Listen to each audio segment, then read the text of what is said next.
Hello friends, welcome to Universe of Naruto X. If you love Naruto what if stories and anime explanations, don't forget to subscribe to the channel. Now let's begin today's story. The winter's chill creeped into the office. A biting cold that prickled his skin and pained his senses with the still recent passing of the Kyuubi. High Sarutobi sat within the confines of this office. Dark shadows slithering across the floor, draping him in shadows and darkness. Within his arms, he nurtured a small child, a baby boy. The newborn was sleeping soundly snuggled close to the old weary Hoage robes and warmth. His blonde hair and whisker-marked face the only things visible from within the blanket carefully wrapped around him. Sarutobi sighed softly as he gazed at the fragile thing he held within his withered bones. Manado, you foolish boy. The old Hokage stared longingly at the night sky from the balcony of his office. He looked down at the young boy and grimaced slightly. Little Naro, I would say I am sorry for what I have done, but it was necessary to further our goals. A sound no more than a shuffle which could have been associated with a mouse made the older ninja tense before relaxing. Realizing just whom had joined him, is that him? The person asked. Sarutobi stood from his seat, turning to face the source of the voice. Yes, this is him, he answered before staring into the eyes that peeked out with a sliver of moonlight that shaded his features. As the deed done, his voice was a grave thing, carrying an edge of regret and melancholy, but no apology. There would never be one of those uttered from his lips if he could help it. The figure nodded. Yes, she put up a fight, but between myself and the others, we were able to subdue her long enough. To use the memory-altering jutsu, Kusha has no idea that she had a son with Manado. As per your orders, she merely believes they were very good friends after he saved her from Whirlpool. She will be briefed the information of Manato's plan once she awakens back at my base. Hopefully, everything will go as planned and we can hold off the enemy until someone else is able to fight. The figure paused before deciding to add, she's got a mean right hook, though. Sarutobi chuckled softly before gazing at the young blonde. The levity of his mood suddenly gone as he looked at the slumbering child. It will be tough for him growing up. The figure looked at the soft bundle in Sarutobi's arms before nodding sadly. Indeed, it will. Would you like me to take him? He will be able to live as a good shinobi, and I will be sure to take care of him. I know you would. But the old Kage hesitated for a moment, a thought passing his mind before he shook his head and continued. Caleb's presence troubles me. If the enemy were to find out that we were unable to kill it, they will grow in confidence. However, if they believe that we have killed the greatest weapon and still stand, I am sure they will hesitate before attempting to attack us again. If he were to go with you, there's a chance that they will find out. If they attack before we are ready, then there is no doubt that our plans will fail. Sarutobi looked down at the bundle, his eyes now shimmering with held back tears. I hate to think of him like this, but Naruto is now our greatest weapon. Soon, with the power of the Kyuubi already mixing with his, he will definitely become strong with proper training. I have already asked Jera to take care of the boy, but he is still mourning for Manado. And when he saw Naruto, he nearly broke down. He can't take care of Naruto without taking care of himself first. Has practically vanished off the face of the earth. A narrowed glare was his response before a hissing growl slipped through tightly clenched teeth. If they knew what was at stake, they'd train him without a second thought. Serby nodded. Indeed, but I cannot risk telling them. If they were to know, the enemy might find the sudden change suspicious. I cannot take Naruto under my wing for the same reason. No, we can only wait until he gets placed into a Genantine with a sensei. Don't worry, I shall make sure that it is one that will treat him properly. This is foolish, Serby, and you know it. The Kage's company growled. It is the safest option. Or do you have a better suggestion? He shot back, a new edge of impatience entering his tone. The man's eyes glinted in the dim light as he glared at Serby, but he soon let up and backed off. Sarutobi turned back to the night sky. I am certain you are keeping a close eye on the Uchiha clan. Yes, I am. So far, I have only found one that is too strong to be a risk at falling to the enemy. However, the others, they will soon turn in about 15 years at my estimate. The clan will slowly begin to feel animosity against you. They will join the enemy and they will seize the opportunity to take you down. Serby sighed. Then you know what to do. The man nodded. I will begin the preparations then. As he turned to jump away, Shirobi called out, his voice carrying a LLT of concern within it. Orochimaru. The clouds parted and the light of the moon fell onto the earth, revealing bleached white skin and amber yellow serpentine eyes to his old sensei. Shiroi hesitated for a moment, a brief flicker of some unnamed emotion falling onto his eyes before he turned away from the younger man. Take care of yourself. Orochimaru nodded before sparing one last glance at the sleeping Naruto before he leapt and vanished into the darkness of Konoha's night. The hallway was filled with the Chunin hopefuls, each one young and naive, blind to the true dangers around them. Even the squad of Jenna I myself sent here were nothing more than naive little children, their skills, decent as they may be. I waited patiently in my corner of the room, posing as a grass genin. My two clones stood at my side, playing the part perfectly as we waited. Soon I'd be able to dispel them, and my true mission would begin in this place. The oak doors creaked open, and in walked my target, Uchiha Sasake. Next to him was a pink-haired Kunoichi. And I see. How clever of you, Sensei. Manato's son. I suppose I should have seen it coming with Kakashi, having been Monado's student himself. Still, I take a closer look. Has it really been so long? 12 years now. He looks so much like Manado. I wonder if he'll be as strong as Manado. No. He has to be as strong or stronger. Carefully, I gauge him. At first glance, his chakra levels are enormous for a child his age. But that was to be expected, being the Gingari of the most powerful of the 9. But apart from that, he is wanting. His eyes scan the room with a bright innocence. His stance is open and trusting. What has Serbi been doing? The boy should be more experienced than this, or at the very least more guarded in a room brimming with enemies. Still, I pushed him from my mind, focusing again on keeping my chakra suppressed within this flesh shell I have borrowed. Chuckling only for a moment as Na screams out to the entire room that he'll kick all our asses. Funny, I believe Minato made the same proclamation. He had failed his test utterly that time. I looked to Kabuto and the boy must have felt my gaze on him because he turned his eyes to me. I rubbed the bridge of my nose once, a silent signal, and he approached the Leaf Ninja. The last thing I want is for Sasake or Naruto to die facing the bloody Ikibe of all things within the forest where none can help them. Kabuto's warning should keep them away. I ignore the ensuing scuffle. Minutes later, the room is filled with smoke and a dozen different signatures leap to the forefront of my awareness and I find myself staring at the proctors of the exam. And the little Iki isn't so little anymore as he. But regardless, their eyes pass over the room and even Abiki's gaze doesn't linger on me for more than a moment. They should be better than this. I'll have to talk to Sensei about beefing up his training requirements. I was able to spot the legendary assassin Ignokumari Ashinemi when I was their age. They should at the very least be wary of me. Children, all of them. The two genin tremble beneath me, terrified and ready to flee if they felt they would be able to do so successfully. Perched on one of the great forest's massive trees, I smiled down on them, coiling my facial muscles into an expression I knew could intimidate even in this foreign shell.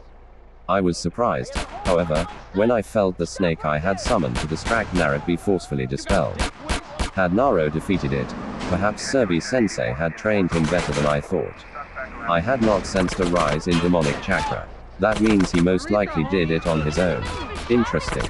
Perhaps I can see for myself just how interesting if the boy arrives quick enough. Soon though, I extend my neck, gathering chakra into the proper proportions onto the tips of my now longer fangs. The rustle of leaves and the subtle vibrations in the air alerted me to our guest before he'd even launched his attack. He had good timing, but not much else. No stealth, mediocre accuracy, and certainly no sense of biding his time. If I were any other ninja, and I would have bit Sasake, I wouldn't have had time to avoid that hail of shuriken. Instead, he tried to stop me entirely. As the old saying goes, go after two hares and you shall catch neither. He is loud and foolish, taking a stance and boasting instead of pressing the attack. Stupid. What has Sertobi-sensei been doing? Sucking his thumb here, I suddenly heard, bringing my eyes back to Sasake as he pulls out their scroll. His eyes were wild and filled with terror. A desperate act of a boy who didn't even conceive of the fact that I may be a ninja that would just kill him regardless. Of scroll or no scroll. I said nothing to discourage his little fit. Instead, I lazily raised my hand to catch the scroll. Before it reached me, however, a blur of orange caught my eyes, and Naruto, I found, had snatched away the scroll from the air.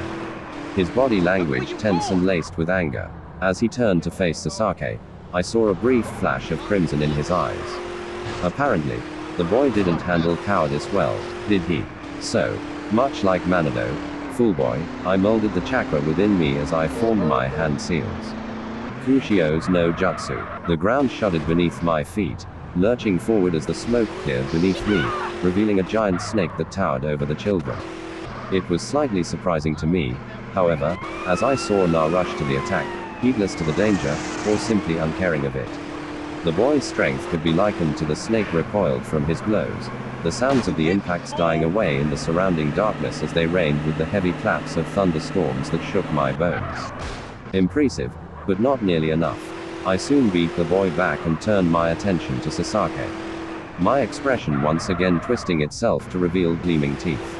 Well, now Sasuke, __, let's see how you perform. With those words said, my snake rushed the young boy. I was hoping that the little boy had enough of a mind to get out of the way. His life was useful, but not entirely necessary. And if he was so paralyzed by fear that his survival instincts were nullified to it, then he was useless to me. Before my summon had crossed even half the distance, however, Naruto sprang forth, his speed of blur that caught me off guard. Terror gripped me for a moment, a blinding fear encasing my heart as I realized there was no way I would be able to command the beast to stop in time. My fear proved itself to be unfounded, however, as the massive beast slammed to a dead stop as if he'd hit the reinforced village wall. The stop was so sudden I nearly fell off myself. My nah, aren't you proving to be a surprising little ninja? Still, as interesting as you are, I have a mission to accomplish.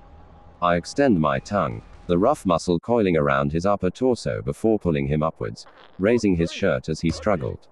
Manato's masterpiece is bare before me, glowing bright as it pulsed over his stomach. A perfect containment seal in every sense of the word except for this one weakness. Go Fuin.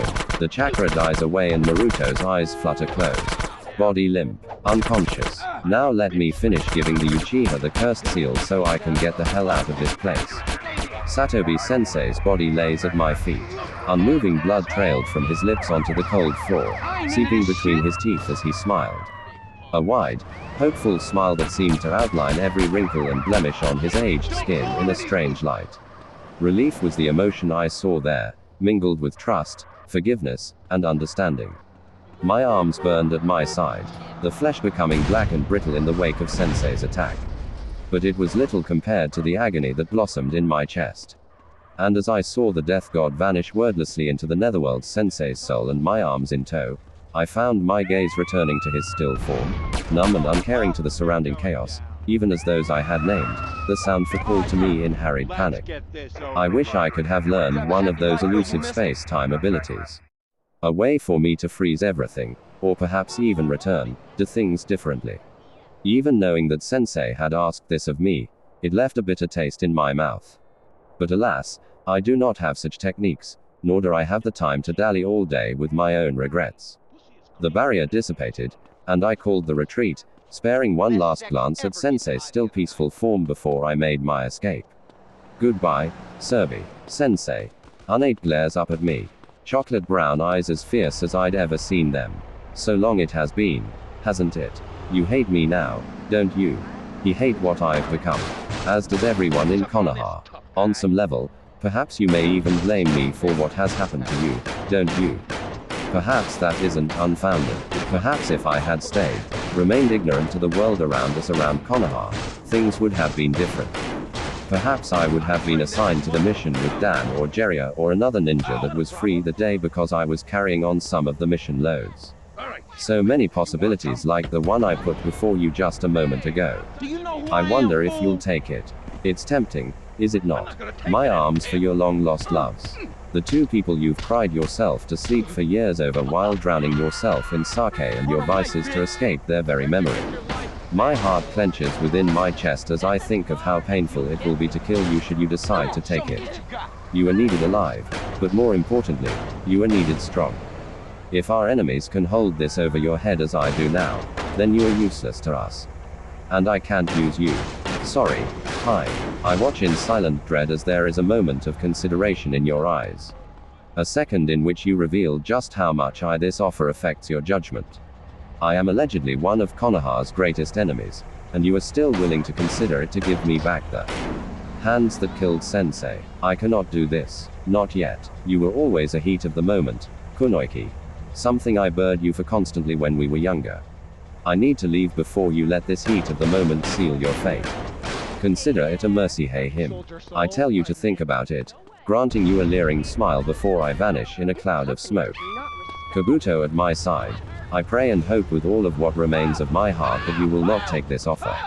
That you do not become another notch on my bloody tally of kills. Do not be another Fulsade or I will kill you. As painful as it may be, you will leave me no choice.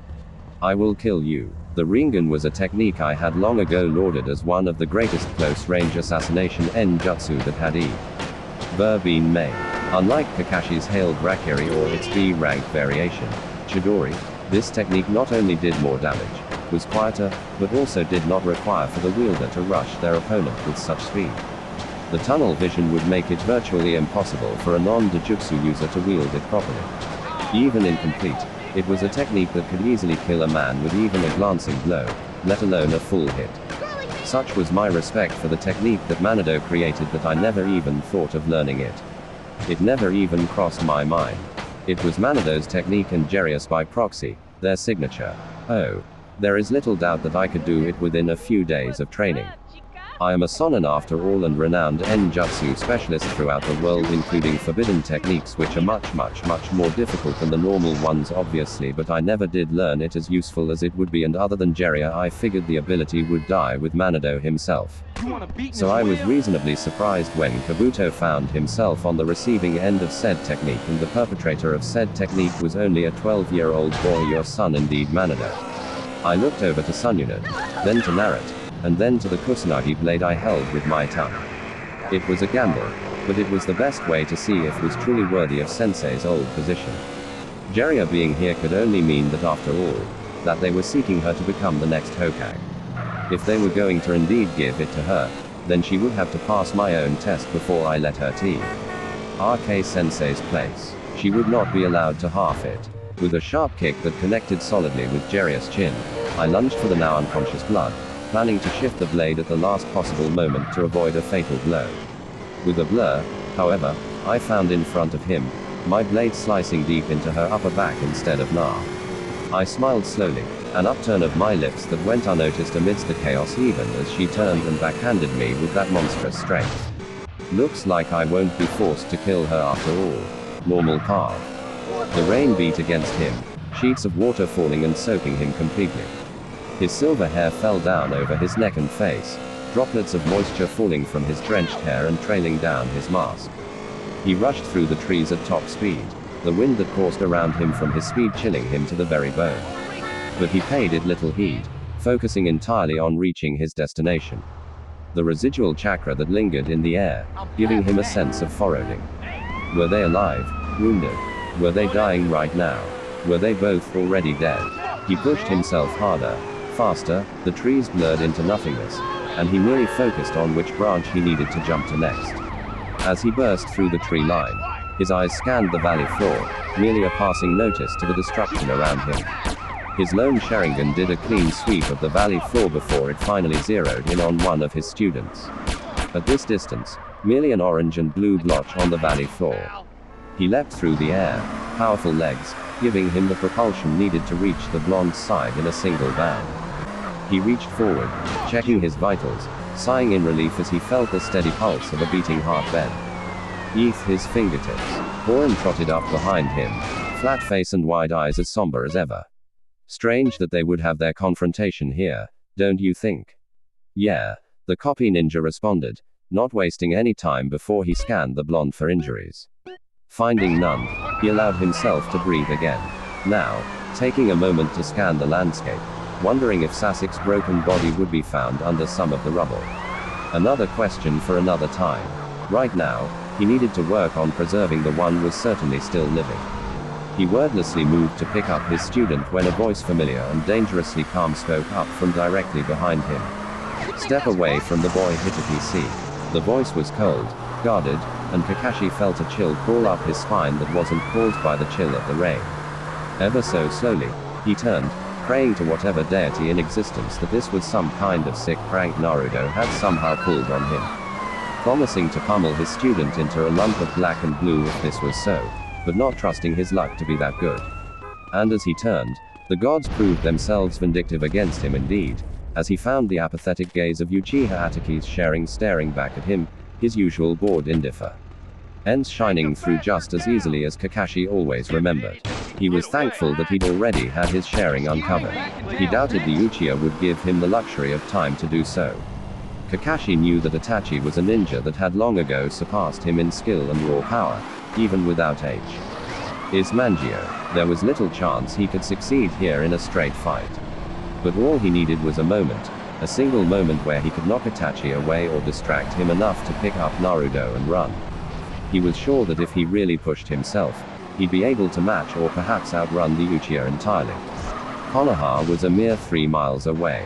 He didn't have to worry much about pacing himself. It was a good thing Kisame wasn't here. As if the pranking god himself decided to pick this day of all days to pick on little old him. Kisame's form rose up from the depths of the river. A swirl of water beckoning his arrival, gleaming shark-like teeth, giant sword, and all with his apparel. Kakashi suddenly felt so very, very small. This made it official. God hated him. God truly hated him. There was no other explanation for this. His luck was bad, but it couldn't be that bad. No one could have luck that was this bad. Yet, this was all God's fault. Hey was the wordless chuckle that shook Kasame's shoulders. Warily, Kakashi turned multicolored eyes onto the man before quickly averting them to the equal, if not greater, threat of Itachi. What do you think, Itachi? Kisame began, hand reaching for the hilt of Samada. Dismemberment or pinning him against the wall before we gut him like a fish. Itachi didn't answer his partner. Instead, he looked to Kakashi, jerking his head once to the side. I would suggest that you leave now. Kakashi's eyes crinkled upwards into a smile. Oh. Okay then, I'll just take Naruto with me and leave the boy here, Hitaki. Itachi draw. Can't say I didn't see that one coming, was Kakashi's thought before he took a protective stance, hovering above Mo. So sad. Well, I can't just leave him with you, you'll corrupt the poor boy. Though his tone was light, his eyes carried a hard gleam. He hoped this little small talk wasn't too obvious as a stall tactic. A desperate prayer that reinforcements had been sent, or that perhaps some kind of team was returning and would stumble onto the scene. Then again, God did hate him. Maybe praying wasn't such a good idea. Itachi sighed tiredly, rubbing the bridge of his nose as though speaking to a petulant child. Sini, I will not ask you again. All traces of humor or lightness left Kakashi's masked visage, the sharing Tomo spinning slowing in his. You'll have to get through me first, Itachi. He drew Akane, tightening his stance. Ever the arrogant Kakashi, Itachi said with something akin to a roll of his eyes before he gave some unseen signal to Kisame, who began to stalk forward like a lion cornering a zebra. The Uchiha looked to past Kakashi, who refused to move even as the massive man began his approach. The boy's heartbeat was a flickering thing, and Itachi would have sneered in distaste if the action was worth anything. Alas, neither he nor Kisame knew any medical jutsu. So, taking the boy now would prove troublesome. Perhaps even fatal to the boy before they could get him to Konan or any medical personnel. Perhaps he should allow Kakashi to take him back. But no, couldn't do that either. At least not without some kind of insurance. The moment Kakashi reported that he and Kisame had come for the boy, Konoha would keep the Gingariki under a tight lockdown. Maybe not even let the child leave the village in and of itself. And if they did, it would be with Jiraiya, who was more than capable of holding him off while made his escape. So what insurance could he have? HR perhaps. As Kakashi was bodily removed from Naruto's side and Kisame continued to do an exceptional job of occupying the Sharingan wielder's attention, Itachi stepped forward. It was with an almost languid pace that he did so, really thoroughly unconcerned with Kakashi, even as he could sense man doing his very best to get around Kisame in order to strike him. Alas, Kiss was quite fast for his size, and whatever speed he may have lacked, he more than made up for with Sahada's sheer reach. He knelt down at the boy's side, reaching slowly for his eyelid before gently opening one, allowing dull, glassy blue to stare listlessly up at the raining gray sky.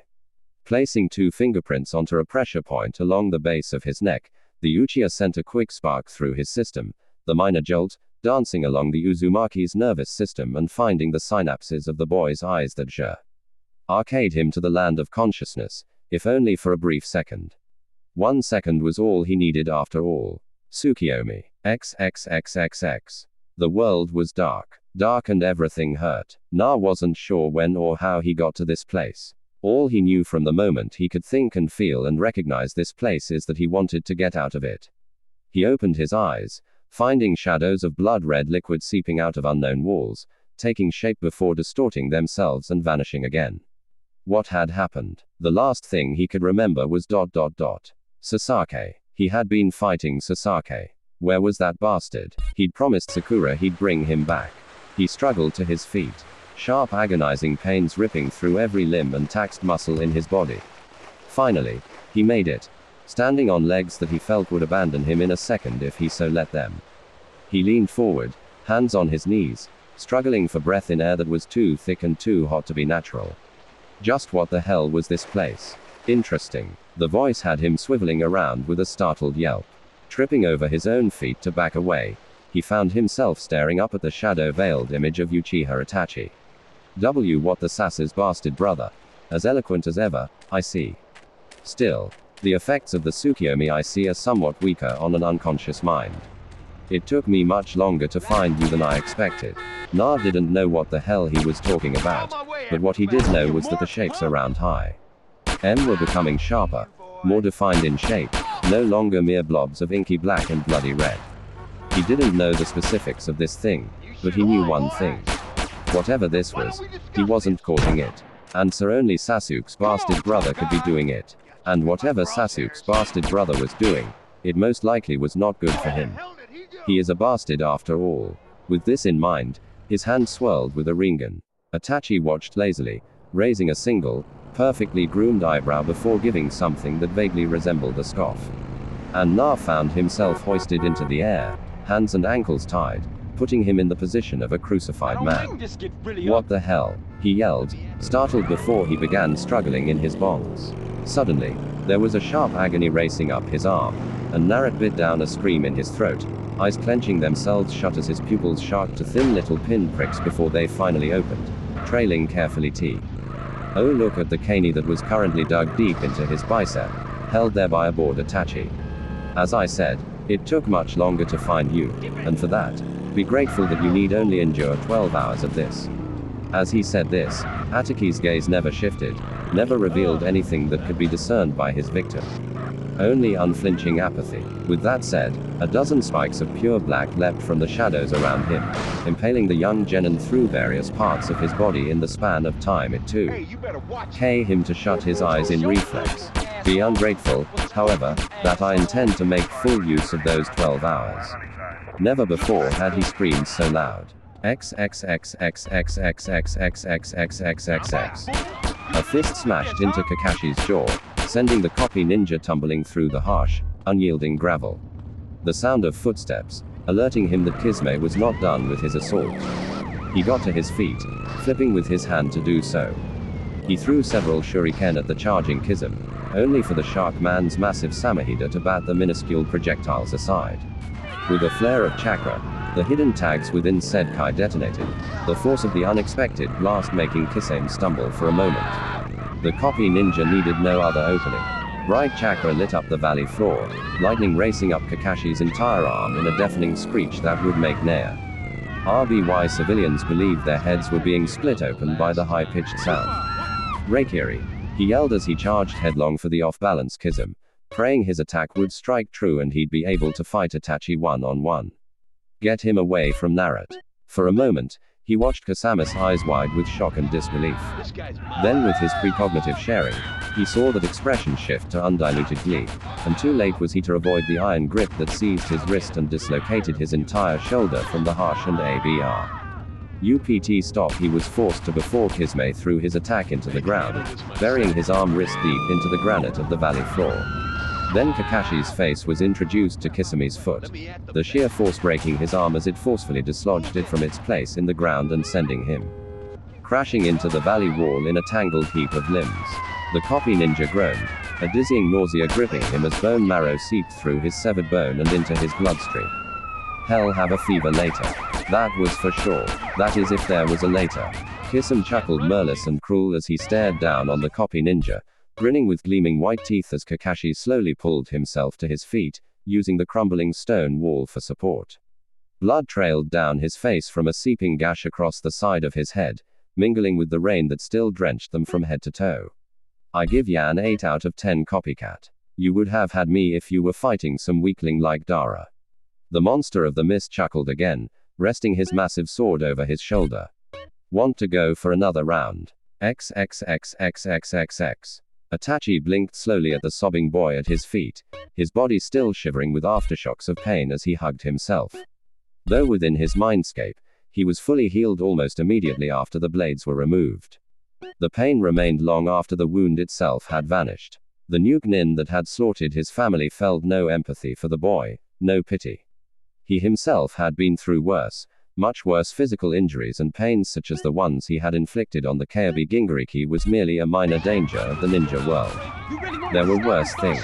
He reached down slowly, watching as the boy flinched away from his touch before Itachi forcefully grabbed a handful of his hair and began lifting. He hoisted the Gingariki into the air, ignoring his violent kicks and writhing attempts at an escape. Fists collided against his ulna in a desperate little struggle Itachi found quite bland and tactless. The Sharingan spun in his eyes and Naruto froze in his movements. Tear streaked blue, staring into bloody hell before the Uchiha spoke. Now listen to me very carefully. XXXXXXX. Kakashi didn't have time to answer the rhetorical question before Kisame's massive fist grasped his face and smashed the back of his head against the valley wall, sending stars racing along his vision. Mind a disoriented jumble of thoughts involving pain. Naruto's safety. Pain. A half-formed thought on escape. Pain. Another half-formed thought of attacking with a kunai using his free hand. And oh, did he mention pain? His remaining hand reflexively reached up to grasp Kisame's wrist. And before he could gather his wits to anything more than that, the nuke nin pulled back and slammed his head against the wall again. Kakashi went limp, only vaguely hearing the S-class criminal's taunt as he chuckled. This all ya got, copycat. Got to say I'm disappointed, kiss. The Kiri swordsman paused, releasing the bleeding Kakashi before turning back to the now standing. Yay, he asked. We leave. Stop toying with Hitaki. Let him be. The Uchiha said simply before vanishing in a cloud of smoke. Kisame's lip curled in distaste. Oh, sure, we leave, he quoted with a grumble. Never mind. The kid is right here and we can just grab him. Let him be, he says. Cryptic bastard. Kick you soon enough, little Uchiha bra. I can still hear you kiss. The Kyonin paused before grumbling quieter to himself, placing his sword on his back again before vanishing in his own shun, leaving behind a battered Kakashi who was slowly coming to an traumatized Jinchuriki. KBA's head snapped to the doorway, vision swimming for a second or two with the quick movement before his eyes came into focus, finding his sister standing at the doorway, wolfish, teasing grin on her face. His face twisted in displeasure, and an angry retort soon found its way to his lips. We were fighting Orochimaru's guards. You uses, excuses, Hana proclaimed, eerily waving off his statement with a hand gesture before she stepped into the room. Looking him up and down, she hid the frown of worry as she looked over the bandages wrapped tightly around his torso. Ka grumbled something indiscernible, but certainly not at all flattering of his older sister as she took a seat beside him. So, she said rather loudly, give me everything. Tell me all the juicy details. I want to know everything there is to know about my little brother's first epic failure of a mission. Ka's eyes narrowed, disbelief crossing his features before he shook his head, glaring at Hana as she put her feet up on the bed. We didn't fail. Me. Lazy bones. FHOG. He amended hastily before he let the dreaded F word slip. White Eyes and Na managed to kill Orochimaru's private bodyguards. Though outwardly showing no surprise, The Inuzuka woman felt her heart skip a beat or two at the mention of the leg. Angry criminal. Not seeing the desired reaction of shock on his sister's face, merely the same expectant boredom that had decorated it since she sat down, he flatly continued. You know who that is, right? S-class criminal. They explained it in the books. Little leather-bound things with paper inside of M open from left to right. Sometimes from right to left with little words that you can use to do something called ready. Cutting off his sarcasm with a rather hard flick to the boy's sensitive nose, she leaned back in her chair. You may continue on with the story, she drawled. Ika vaguely wondered what his chances of success were at strangling his sister if he lunged from the bed right now without warning. And try not to move too much. You'll open the stitches and get blood all over my new sandals. Gee. Didn't know you cared, sis. He hissed as he rubbed his nose. Oh. But I do care, Ka. My sandals mean so very, very much to me. She paused, then opened her mouth in a quiet O of realization. Oh. You mean about you? Nope. You and your continued health are of little consequence. XXXX Itsunad stared down onto the mission report. Gaze hardened, facial muscles tight as she struggled not to let her lips curl back in a snarl as every gruesome detail was passed through her mind. Her anger was a southing palpable thing as she then turned her eyes onto the two medical files on the side of her desk. One belonging to Hitaki Kakashi, the other belonging to none other than Uzumaki Na. Kakashi's shake a deal with little more than second-rate concussion due to blunt force trauma to the back of the head, a cracked rib or two along with a broken ulna, radius, and sprained wrist. In short, heel alive. Na, however, was in a much more delicate state. He hadn't woken up since Kakashi managed to limp through the village gates with the blonde slung over his back. How the copy ninja was able to get him into that position in his state and with only one functioning arm, she would never know. But that was a discussion for a later time. You are her Itachi. Apparently, the vindictive little genocidal sociopath hadn't been at all merciful in his encounter with Naruto. She could imagine that the technique he used on Naruto was none other than his infamous Tsukiyomi Genjutsu of the Mangekyo sharing. She had been able to heal the damage done to Kakashi and Sasuke when they had suffered the horrors of the twisted plane of that illusion. However, Naruto was proving to be much more difficult to extract from his dream world. She didn't know if it was because of the Kyuubi, the fact that he was apparently unconscious when Itachi used the technique on him, or perhaps that because both Kakashi and Sasuke had the sharing, they merely had the means to recover easier from the after effects. But whatever the hell it was royally pissing her off. She'd even called Inoiki in to try his luck in traversing the boy's mindscape. She was still waiting to hear back from him. And so that's what she was doing now, the waiting game. And what a horrifying game it was. She sighed tiredly, letting the mission report fall from her hands and land on the desk where she rested her forehead on her fists. She wasn't reading or paying attention to it anyway. It was probably a stupid one, too. She sighed tiredly. Nar XXXXXX. Would you perhaps mind explaining to me your reasons as to why we didn't take the brat back at the valley? Kisame bit out before his expression shifted to one of curiosity. His next words coming out more towards himself than towards Itachi. Even though I don't really know why they call it a valley. It's more like a canyon. Because Itachi began only to be interrupted by the shark man as he continued to think aloud.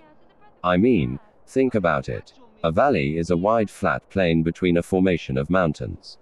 The so-called Valley of the End places just a gorge between two sheer cliff faces. That's practically the definition of a canyon. In that case, it should be called Canyon of the End, don't you think? And if that doesn't appeal to you, maybe something to do with that waterfall there. Waterfall of the End. Waterfall of Eternity. Waterfall with the two big statues. Canyon of Doom. Waterfall. Kiss. Itachi snapped. What? Oh. Right. Yay. Why didn't we grab the kid back at the VA Canyon? He corrected himself with a harsh shake of his head. That name was grammatically incorrect. He should have it amended somewhere because the Uchiha began again with something akin to a sigh of exasperation. He needed medical attention. How do you think arriving on base with his corpse would have turned out? Messy. The Kyuubi answered after a brief moment of contemplation. To say the least. Itachi finished. They looked onto the village beyond the trees, the sounds of life amidst the flourishing spring sun and almost idyllic, stark contrast in comparison to the darkened ensemble. Kisum began slowly. When do we go in to get him? Itachi didn't answer before slowly sitting down on the tree branch, single leg dangling beneath him while he propped up his other leg to rest his outstretched arm on his knee. Kisame watched him sit, raising a non-existent eyebrow, lips pursing with something akin to an impatient snarl before he spoke. Yes, Kisame, let me answer you, not ignore you as if you're stuck to the freaking. We're not going in. He's coming out. Itachi answered as though he was speaking to a petulant child. Kiss blinked, eyes rolling skyward as though considering the Uchiha's answer. Finally, he shrugged. Works for me. I'm going to go get something to eat. Good luck. Waiting until Konoha rolls as the red carpet for his capture and invites Kakazu to be the head of treasury and myself to be head of the diplomacy committee. Sarcastic line delivered. The Kirinin vanished in a swirl of smoke, leaving behind an exasperated Itachi behind. XXXXXX. The walls were murky and dank. The boy's mindscape was a cesspool of decay. It was somewhat disturbing. Inoki had seen various types of landscapes within different minds. And certainly there were those that were darker and fouler than the rotting shell he could see laid out before him. But those had been men aged and calloused by the scars of time. Not a child whom had just become a teenager. He wondered if this was the Kaoli influence, if the fox had somehow tainted on some unconscious or base level the boy's mind. Despite the popular belief that he was allowed to walk free of scrutiny, the child was tested yearly upon his birthday as he slayed. PT. These, of course, were carefully planned procedures with both himself, members of the Kyuubi clan, and the Uchiha when they had been available. Always was he kept asleep by both illusion and the added insurance of sleeping drugs within the ramen Serbi would buy him during the evening. Only within this last recent year had they not done it, with Sunyunad arguing vehemently against the practice, though some opposed, of course, he himself saw no hint before, and after 12 years he was fairly certain it was safe to believe the fox would be under firm control. Of course, he had never delved this deeply. Mere surface thoughts and memories, never to the base foundations of himself. Delving this deep was dangerous to both the one using the technique and the recipient. The wielder could end up lost if he was not careful, wandering farther than he should, and thus leaving imprints of himself behind or perhaps even taking a piece of the subject's own personality with himself. And of course, the recipient could suffer several ill effects to the mind itself, one which may and usually did lead to death. But Inoki was confident in his skill and had used this ability many times on captured enemy ninja. Ones whose mental defenses and mazes were much more complex than this. Often these complex structures being the results of seals to protect the mind or more specifically the information within it. If the seals were tampered with externally or any of the traps set off, the information and perhaps the invading mind would be destroyed altogether. As such, one boy's mind, one undefended, was not something he did not have confidence in mastering. But still, all the same, while there was no physical or conscious taint on the boy, but this development within his deep psyche was not normal. And if he could, Enonoi would request to the Hokage and narrate himself that the boy come for weekly visits for a psychological evaluation, pushing those future plans away from his mind. However, Inoki trudged on through the sloshing black water and fungal-infested walls. There were many passageways within this maze of pipes and shattered twisted metal old memories. He ignored them, however, so as not to intrude and merely sought out the strongest resonance of the child locked within his own mind. That was the cognition. If he reached it and could coax it out of the child, then he could awaken him, hopefully with few long-term repercussions. The water level seemed to rise steadily as he drew closer. Having reached his ankles before, the black, sickly liquid was now reaching the cusp of his knots. Ease. Sloshing with every struggled step. The darkness crept in around him slowly, as if seeking to latch onto him and anchor him within this place. Pushing through the dimly lit tunnel, Inoki soon found what he was looking for. And he could not fight away the horror that came forth at the sight. He was hung from the wall, crucified, black trails of blood flowing down from the wall and into the water below. Weeping from the incisions that nailed him high above the ground. A sickening thought came to Inoki suddenly, and he looked down to the dark water beneath him. Slowly raising one foot, he saw the glistening reflection of the dim light through his lower leg, dark and red. Oh God, he yelled, horrified, and suddenly feeling far too sick as he realized what he was standing in. Horrible, isn't it? Inoki's eyes snapped upwards, feeling his breath hitch as he found none other than the infamous Uchiha Itachi standing within the dark liquid cloak shielding his body from It. Enanoi's first instinct was to flee, or at the very least take up a fighting stance, but realizing that this image was merely a mental construct, utterly harmless to him, and he allowed himself to breathe again. Then he began thinking, the cogs in his mind turning slowly as he realized this construct could only be one of two things. The first being some sort of mental projection or tormentor Naruto's psyche itself made or something Itachi left behind. There was a simple question that could answer this. Who are you? Anoi, see, you know who I am. We worked well together in that Iowa incursion. His stance tightened with unease. So, it was something Itachi left behind. A subconscious construct wouldn't know Itachi's mannerisms so well. What's more, Itachi wanted him to know that this creature was of his make. He was making it obvious. What do you want here, Itachi? The Uchiha raised an eyebrow. Want? Shay. Oh. No. I've already fulfilled my purpose here. Rest assured that you may take the boy unaccosted. For now, at least. As if waiting for the nuke nin's unspoken command, the blades that held the Jinchuriki onto the wall shattered into a million tiny pieces. Naruto fell forward, limp and unmoving. Inoki rushed forward, catching the child before he fell into the dark blood at their feet, gasping at the glazed, sightless blue orbs that stared up at the ceiling.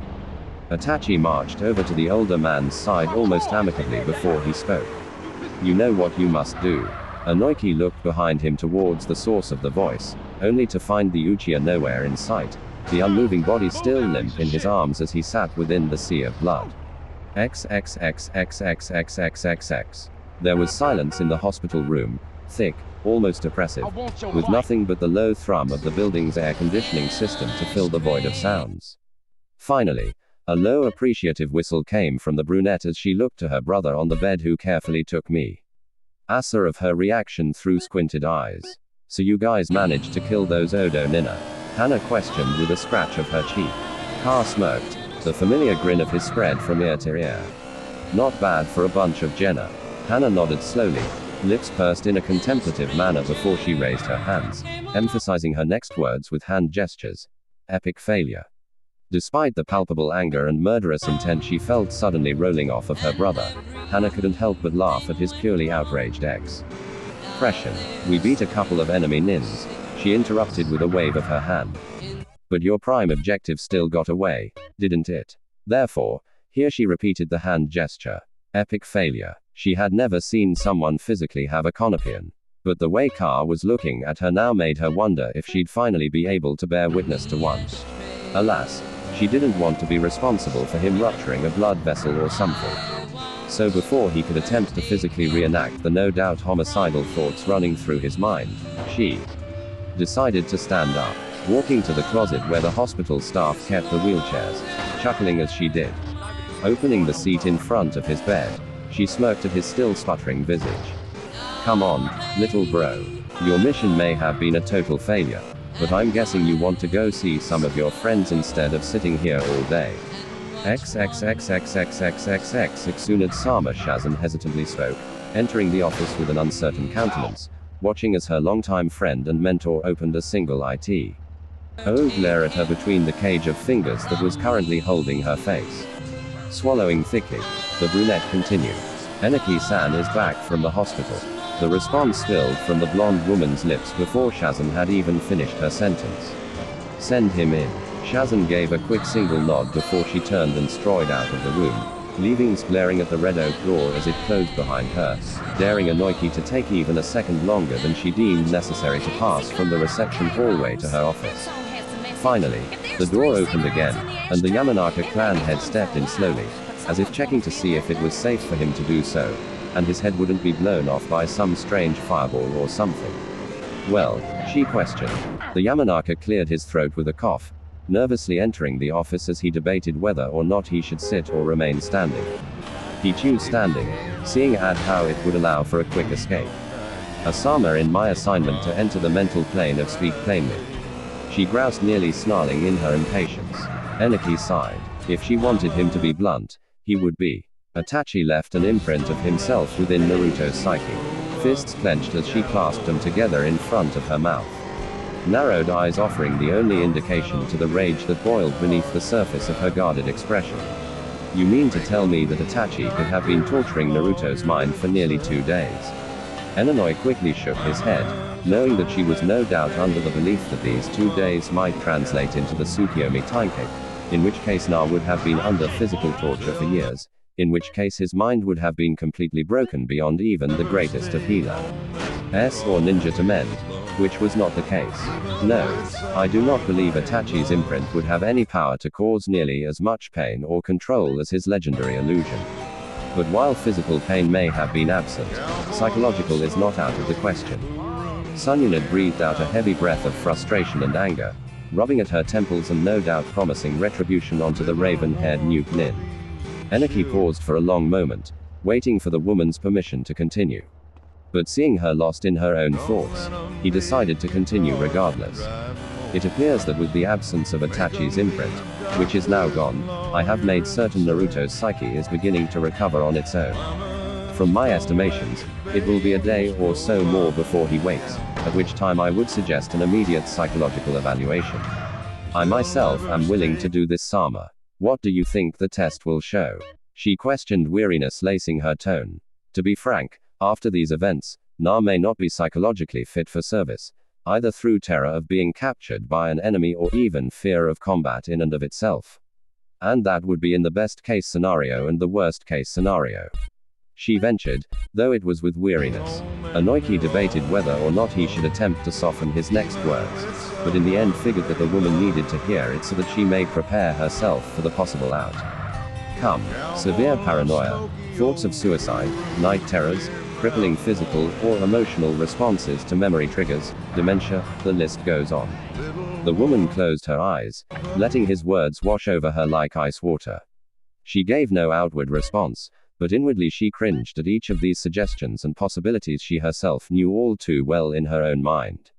Finally, she breathed a slow sigh and stood leaning on her desk as she looked at the blonde in front of her. I suppose all we can do is hope for the best then. Thank you, Inoki. You may leave. The Yamanaka patriarch nodded once, solemnly standing before bowing and marching out of the office, leaving the Sonin behind, wallowing within her own thoughts. Hana's smile was wide as she pushed her younger brother through the hospital hallways. Reaching the reception desk of their floor, the young Inuzuka wasted no time in loudly voicing his query. Yo, nurse, where's Akamaiki Choji's room? Hey. The woman scowled at the boisterous young ninja, hissing a sharp shush. That almost made Car WSE before he bounced right back. Loud as ever, she wondered if they'd kick his out if he was loud enough. Medical necessities or not, I'll shut up when you tell me what I want to know. Young man, the woman snapped in a harsh whisper. This is a hospital. I didn't ask you for an update on the obvious lady. I asked you where Choji's room is. The woman turned her gaze onto Hana, who was staring at the ceiling, biting the inside of her lip to keep from laughing. Her brother could rile up a saint in a heartbeat. Seeing him piss people off was always entertaining. That and she already knew where Choji's room was. Unfortunately, the woman wasn't nearly as stubborn as Hana had thought and folded early, cutting her little game short. She fought the urge to pout. 62B. Now keep your voice down. Car grumbled something under his breath. Something Hana was fairly certain was not exactly polite to the nurse. Ignoring it, however, the brunette pushed him down the corridor towards the designated room. Reaching the doorway, Car was practically bouncing in his seat as the two could hear the sounds of laughter already within the room. You hear that, sis? Car questioned rhetorically. Choji's fine. Walking around the chair to open the door, the older Inuzuka crodled to herself. Didn't know you swung that way, Car. Catching the clueless look on his face, Hana smiled as she counted down the seconds it would take him to realize the implication. 5, 4, 3, 2, exclamation mark. He bellowed, resisting the urge to give the shushing nurse at her desk the finger as he glared at his sister. In response, Hana only laughed as she finally opened the door and pushed him inside. As Car growled and snarled at his older sibling, the two were welcomed by the somewhat bewildered looks of Shua, Choji, and Shikamaru as they walked into the room. Having heard the recent profanity in the hall, "Hey guys," Hana said jovially, ignoring her snarling younger brother. Just brought car around to see you guys since his nagging was getting annoying. I was not nagging, and so began Shikamaru's first headache of the day. The systematic bleeps of the heart monitor droned on and on. The only sound in the entire room, save for her cleaning it. It was quite dull, and the young blonde-haired boy lying in the middle of the bed did nothing to appease T. Hat. He was just laying there, eyes closed, muscles relaxed. He looked like he was dead rather than asleep. The nurse sighed quietly to herself, passing the vacuum under the bed before she finally deemed the cleaning portion of her task done. Standing to her full height, she arched her back, cracking it with satisfying little snaps before she allowed her eyes to once again pass over the sleeping blonde. Walking over to the side of the bed after arranging the nearby chairs, she leaned down, picking up the child with a grunt of effort before redepositing him on the previously arranged chairs. Turning around, the woman then proceeded to change the bed's sheets. Layer after layer of white cotton was peeled away along with a quilt of fuzzy blue polyester before being immediately replaced by clean, fresh ones. Now looking back to the boy, she once again leaned forward and picked him up. Placing him on the bed, she arranged his pillow, placed his head on it, and threw the sheets over him to shield him from the ridiculously cold hospital temperature. Then leaving quietly, the woman closed the door behind her and proceeded to the next room to continue her rounds. The moment the doors closed, however, Naruto's eyes slowly opened. Staring up at the ceiling above him for several moments, the young Gingariki bit his bottom lip as moisture gathered behind his eyelids. He knew what he had to do. He knew what he had to do. Hana sank deeply into the surprisingly comfortable leather couch held in Choji's room. Shrui was stuffed between the armrest and Shu's massive bulk. But other than that, this chair was made for people to fall asleep in that. And after the initial happiness, though she would never admit it, at seeing her younger brother beaming with pride and joy as he laughed and talked with his two friends, had evaporated into a pleasant contentment. She was now decidedly bored. She wanted to go out and do something, but with her mom on a mission and animals not allowed in the hospital, she was really the only family that could keep Car company. And she knew from experience how bad it was to be in a hospital with no family to keep you company. Friends were all well and good, but family was family. So here she would stay from morning till night until for the next 3 days until their mom got back from her mission.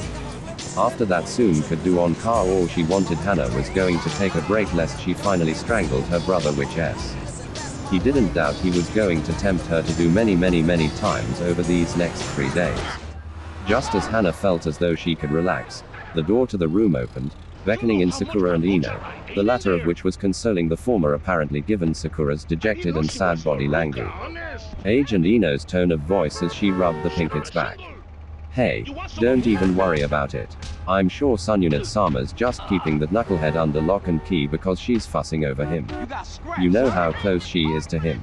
Smiling, Sakura offered a nod of agreement, though anyone could see that it was a forced thing.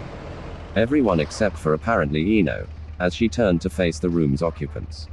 Hey guys, she yelled, ignoring the hiss. Shush, breathed in from the hallway.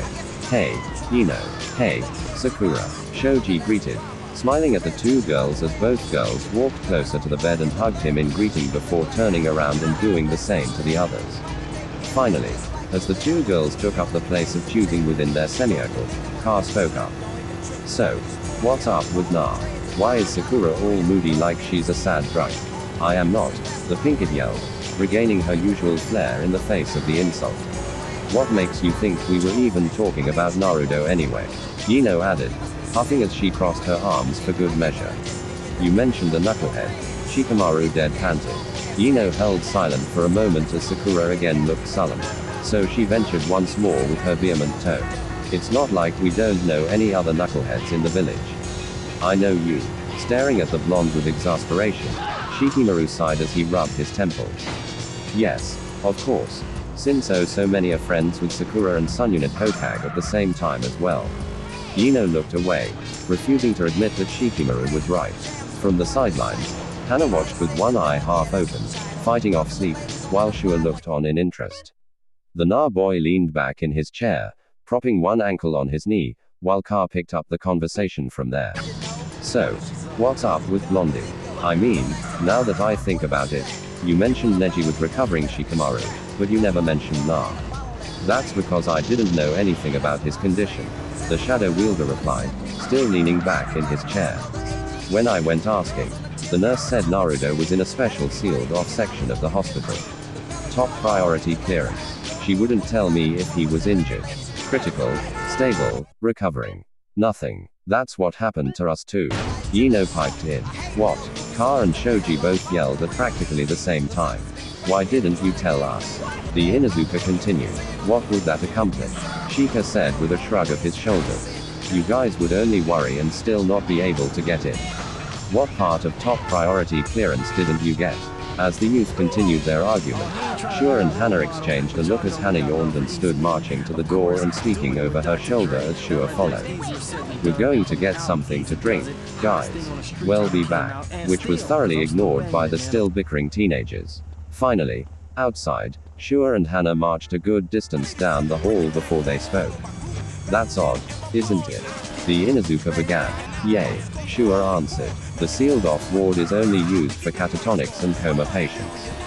Could it be that the Kyuubi kid was knocked into a coma?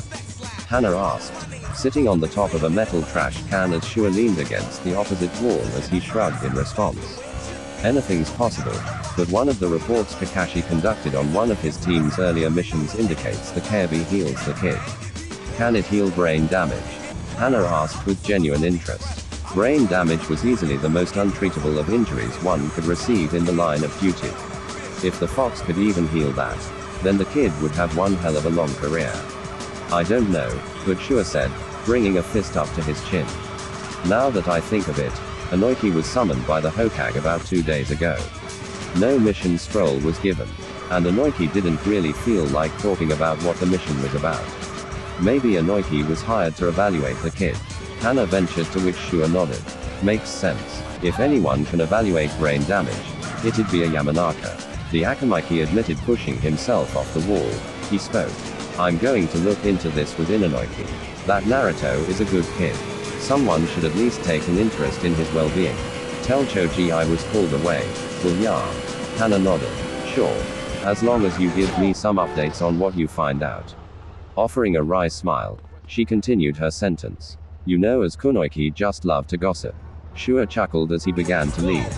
Sure. Say hi to your mom for me when you see her.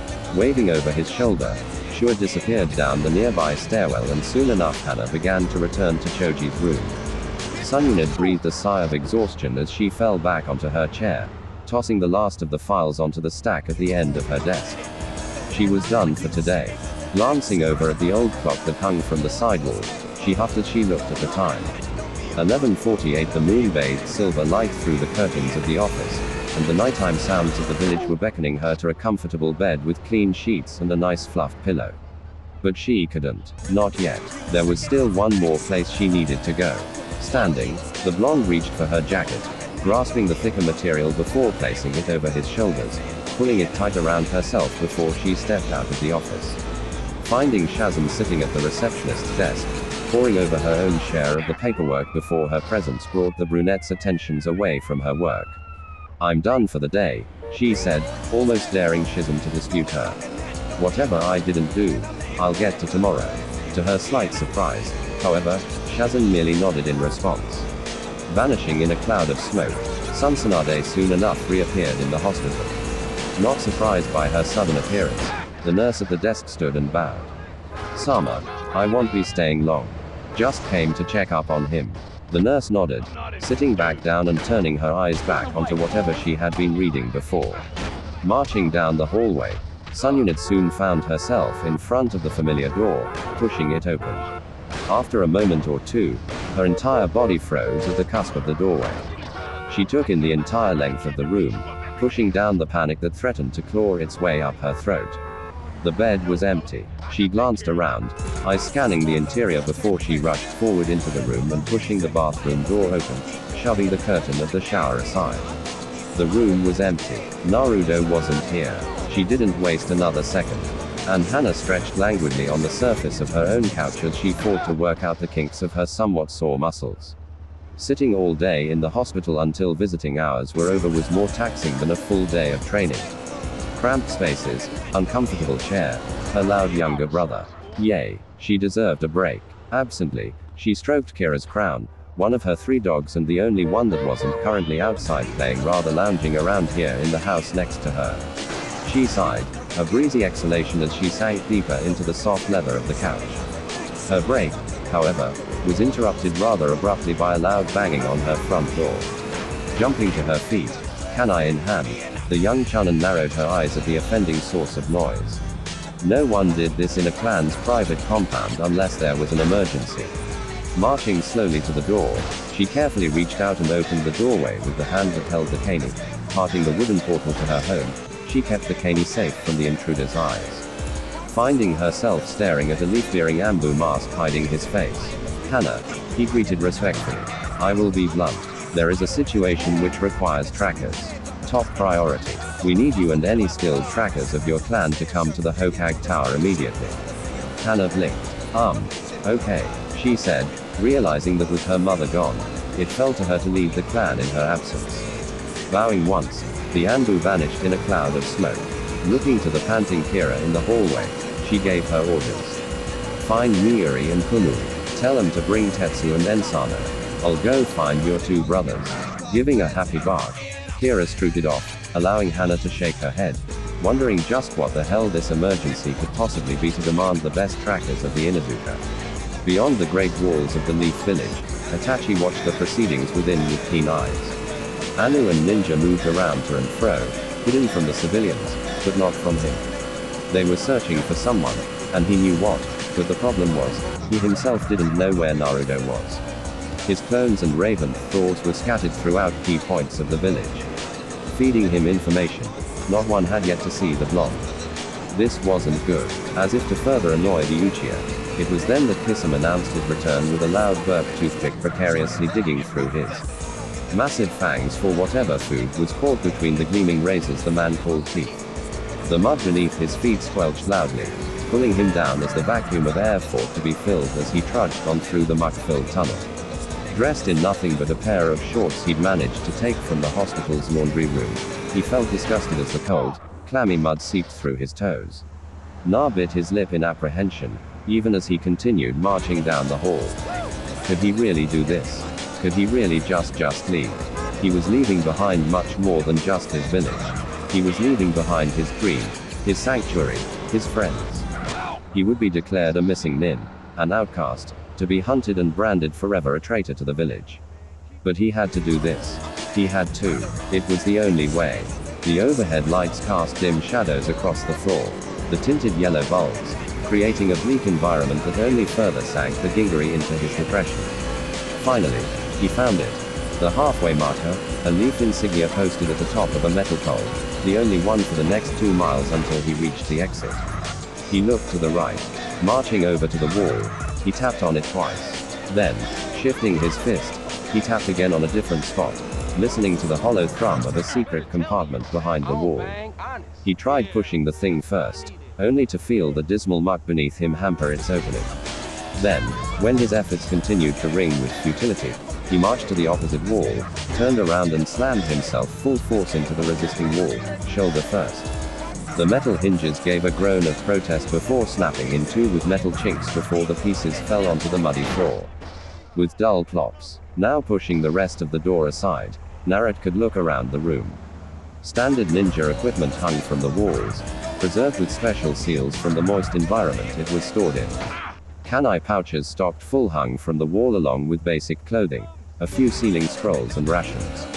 The Sandaime had shown him this place, a hidden escape tunnel buried deep beneath the village. It ran through the entire length of the Hokage mountain, opening up beneath a waterfall 3 miles north of the village. Gi had said that only he and Naruto knew of this passage, and was to be used only in the most dire of emergencies that required for him to evacuate or leave the village. He had laughed then, telling the old man that he would never leave his home. Looks like that wasn't the case.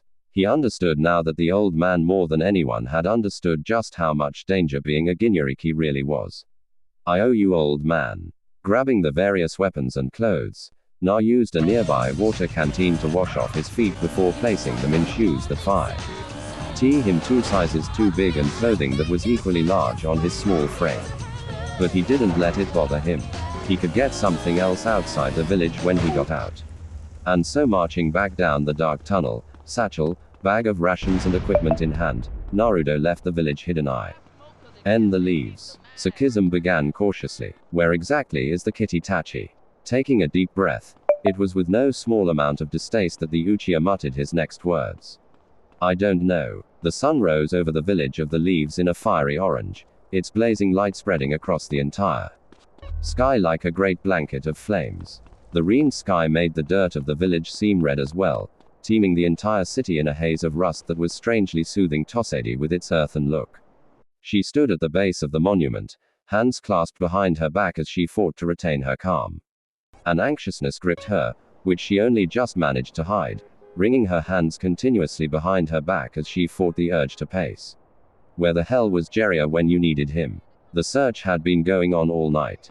The Inuzuka said that he had left the room probably 5 hours before their search had begun.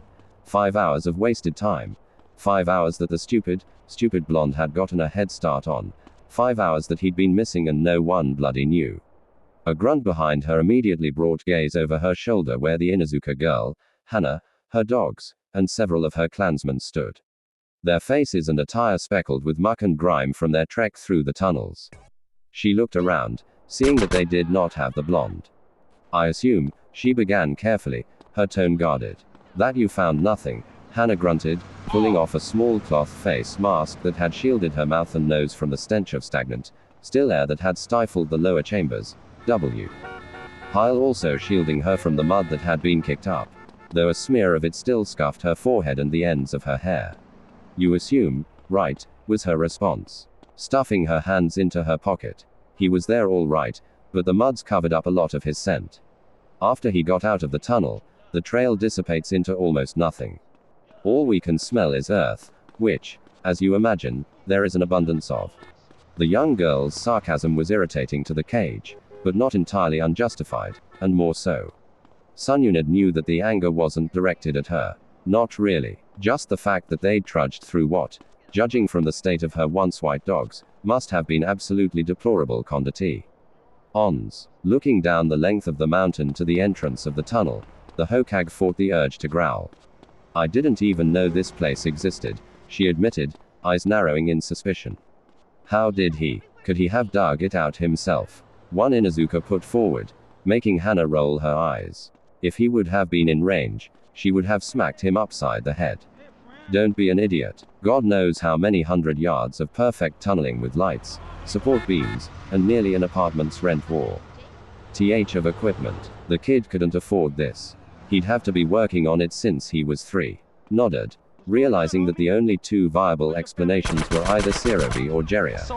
Serbi didn't tell her since being dead would limit his means of communication, and Jiraiya may very well have forgot about the damn thing. If that was the case, she may just forget how to fix a broken neck. The Inuzuka male from before nodded his agreement, I guess. Still, the kid thought this through. My guess is that he used his shadow clones to spread out his scent. Maybe having them henge into other people in order to keep it discreet. Ran him around the village, the hospital. He tied us up in the village for an hour till we found the real trail. He stacked the deck. He knew what he was doing. This wasn't just spur of the moment. Cringe, inwardly. He was right. Na knew what he was doing. He executed a plan of escape. That implies forethought. And that also implies that this entire thing was premeditated. Maybe even before he went out for that mission where he fought Itachi.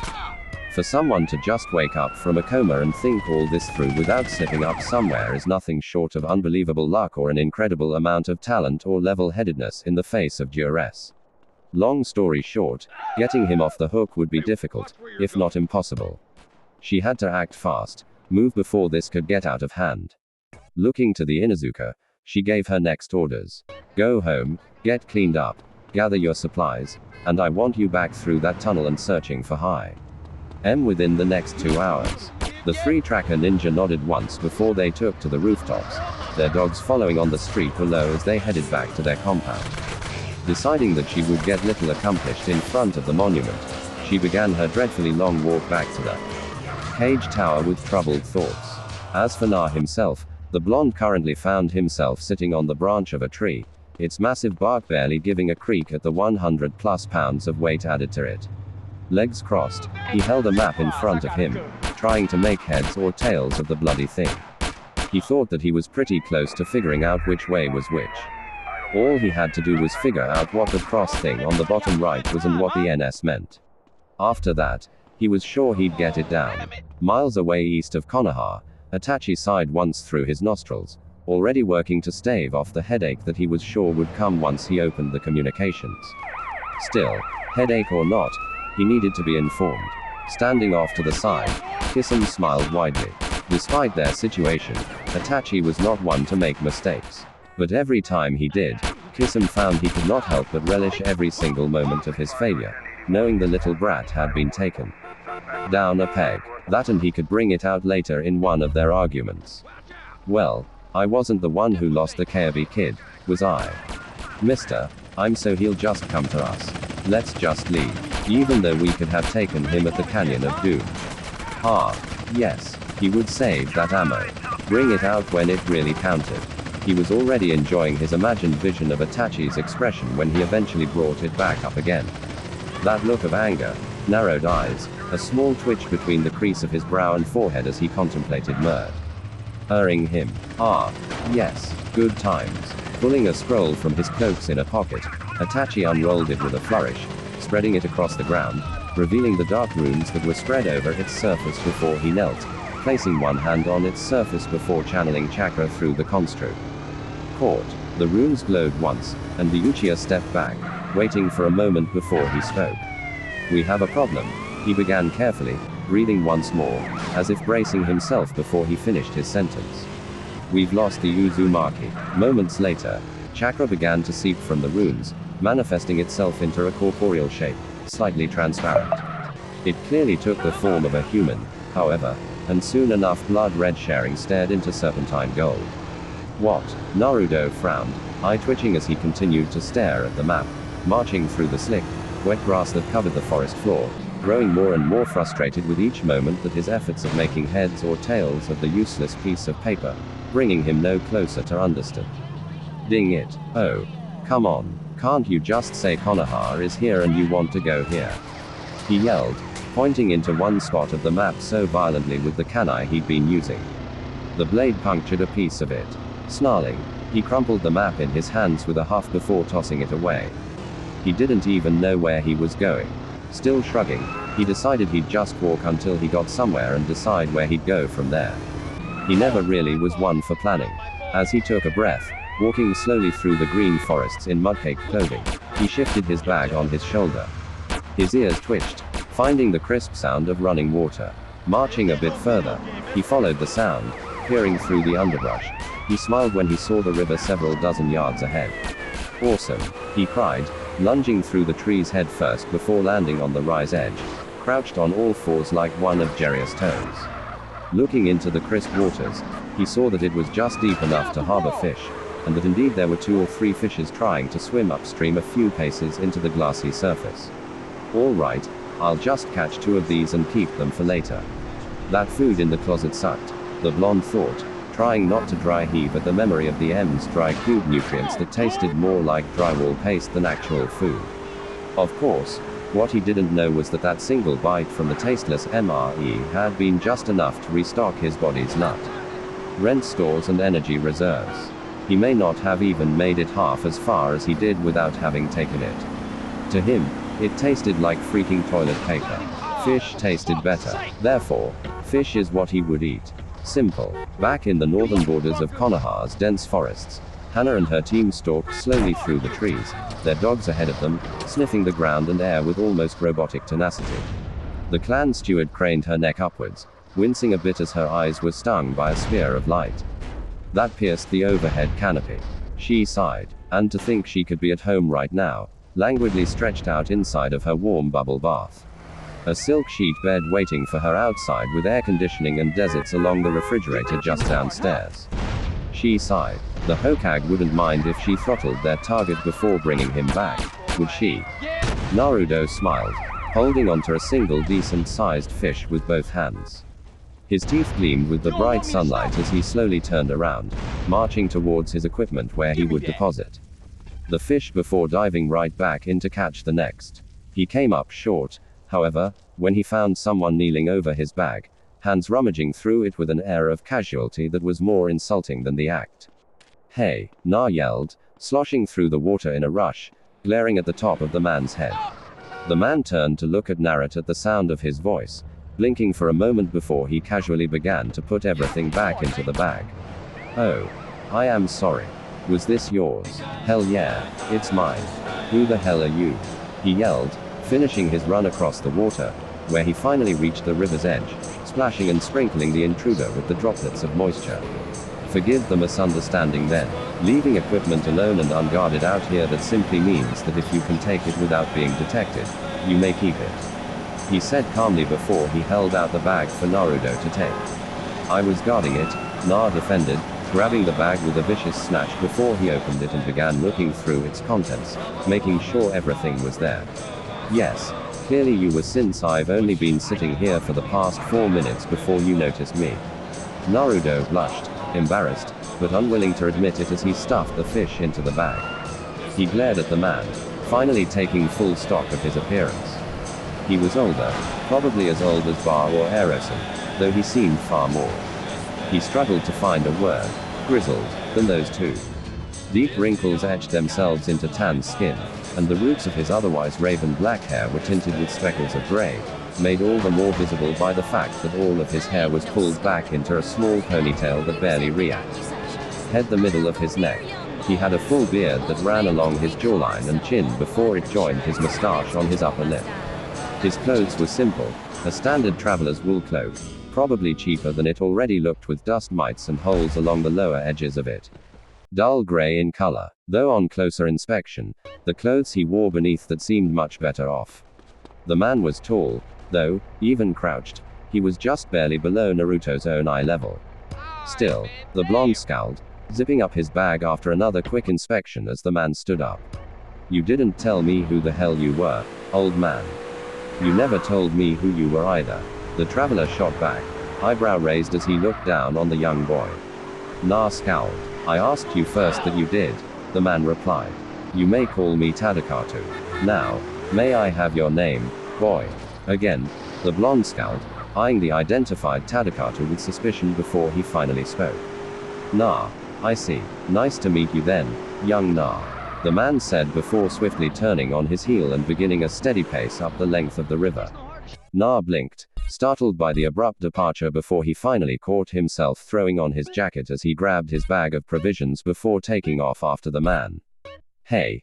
Tadakatu paused, waiting for the teenager to catch up before he finally responded. "Yes. Is there something more I can do for you?" Naruto's brain came up short, wondering for a second or two just why the hell he'd followed the weird pack rummager before he finally came up with something. "Aren't there bandits on the road? Aren't you in danger by walking by yourself? Aren't you?" Na shook his head, a smile lighting up his face. "Nah, I'm a ninja. I can take on bandits." "Really?" the older man said, his face the picture of genuine surprise. "Well, in that case, I would like to hire you if you'll let me, Nara. The road ahead is long, and it is indeed dangerous." Naruto's smile got wider, but it soon dropped, eyes once again narrowing in suspicion before he crossed his arms, watching as the older man's head tilted softly to the side, curious. "Ouse to the reaction. Wait," the blonde said, lips curling into a thoughtful frown. "How much exactly are we talking about here?" The gray-robed traveler smiled, hanging his head for a moment with a somewhat bittersweet expression on his face before he pulled out a small pouch. He opened it and pulled out a handful of gold coins. Would this be sufficient? Perhaps. Naruto's eyes went wide, looking at the offered money like it was a godsend. One thing that Closet didn't have was a lot of cash. If all he had to do was guard this guy from simple bandit attacks, then this was easy money for him. "Hell yeah, that's sufficient," he yelled, moving to grab the money only for Tadakatu to pull back his hand at the last second, resealing the pouch and hooking it onto his belt. "Sorry my boy, but the employed gets paid only after the job is done." Na nodded sheepishly, scratching the back of his head. "Aha, yay, I knew that." Tadakatu nodded, then proceeded to begin walking again. "Now then, let us leave young Na. The day is still young, and we have much ground to cover." Na shook his head, smiling widely as he strapped his pack back into its proper position over his shoulder and followed closely behind. Look at this. Hana marched over, pushing aside bushes and foliage as she made her way closer to the one who had called out, listening to the 5 dogs, including the 3 that belonged to her, make their way closer as well. The man waved a crumpled map in front of their faces. This thing reeks of the kid. Hara raised an eyebrow. He just left it there. He left a map, the second most important thing, while traveling in Konoha's woods. Her clansman shrugged. Maybe, he said, though it sounded weak even to his ears. Why would he leave a map? Why would anyone leave a map? He probably left this as a taunt, she finally concluded. Or lure, for all we know, he may have gone in a completely different direction. Makes sense, another clansman said, dropping down from the trees. Stacking the deck, he added as an afterthought. Hana nodded, watching as the first clan member opened the map, careful to avoid tearing the crinkled parchment. Look at this, too, he said as he finally finished unfurling it. A slash was along the lower right edge of the map, just above where the name of Kurija would have been. Kiri, he's going to Kiri. The second clan member asked. Hana growled, rubbing her forehead. Just great. They had a scent trail leading northeast, a map saying he was heading southwest, and a very real possibility that one or both could be decoys. The damn brat's pissing me off. Stacking the deck. I got it, she snapped. He's around and screwing with us. Okay. I get it. I understand. Stop repeating yourself. The clan member stared at her blankly for several moments. Feel better now? Yes. Very much so. Thank you, she said, clearing her throat before she took a breath, thinking. Eventually, the first clan member, still holding the map, shrugged. Orders. Hana didn't say anything for a moment, measuring her options and the likelihood of tracking the young man in either direction. The scent trail was strong this way, but for all they knew, he could have had a clone drag an old pair of underwear or something this way before dispelling. Then they'd be screwed and farther away from Konoha territory than she would have liked. They were already encroaching on territory outside of their safe zone, and none on her current team were heavy hitters that could take down an Iowa border patrol. The other trail to Kiri. Well, there was virtually no evidence that he was heading that way save for the map, and he wouldn't really give his location when he'd done such an excellent job of hiding his march that way. She sighed, rubbing her temples. Looks like she'd have to give the bad news to the Hokage. Why the hell didn't things ever go right? We're going back. This kid thought this thing through, and we'd need Kurimaru at best to find him. The trail's dead or a decoy. The other 2 men nodded and shrugged before each of them started the long walk back the way they came. He paced the hallway of his inner chambers, buried miles underground. Not for the first time did he appreciate the solitude. He was sure that most populations would have as well, because he felt absolutely murderous. Itachi was miles away, and that was a good thing, because if the Uchiha was standing here right now at this very instant, he would certainly not be having a polite conversation with the impudent little bastard. Such a confrontation may very well end badly for him, but he was well beyond caring at this point. All that time, years of planning, guarding, of keeping the true threats away, he was safe within the walls of Konoha, all that for absolutely nothing. To be sure, he never agreed with the decision Suobi came to, not training the boy from an early age. A decision that no doubt was a byproduct of the old man's bleeding heart, but at least the boy was relatively safe within the walls of the village and under its jurisdiction. But now the boy was not only weak, he was out of the village, he was out of the village. And for all they knew, probably captured already by the enemy. And all because Itachi felt they had been moving too slow. Plans that had been laid decades in advance, shattered into 1,000 tiny pieces by this single act. Of course, they all had contingencies in case of Naruto's capture during a mission. Agents placed in key locations that could be mobilized in seconds outside of Konoha's borders to gather evidence and chase leads. But this was different. Naruto had left the village in some way that had even managed to fool Itachi. Currently, his only agent near Konoha was roughly a day or so away from the village on a mission. At which point, the trail will most likely have gone cold. So therefore, he had no leads, virtually nothing to go on save for the reports that reached, which he had no doubt she would be poring over for the next few days, trying to find some clue as to Naruto's possible destination before she actually Lai had a breakthrough or realized that she wasn't going to find anything. Leaving again a cold trail. So, with no way to narrow it down, Naruto may reemerge in a village like Take, which was less than an hour ninja run from the village of Konoha to some god-forsaken place in the northern Wastes.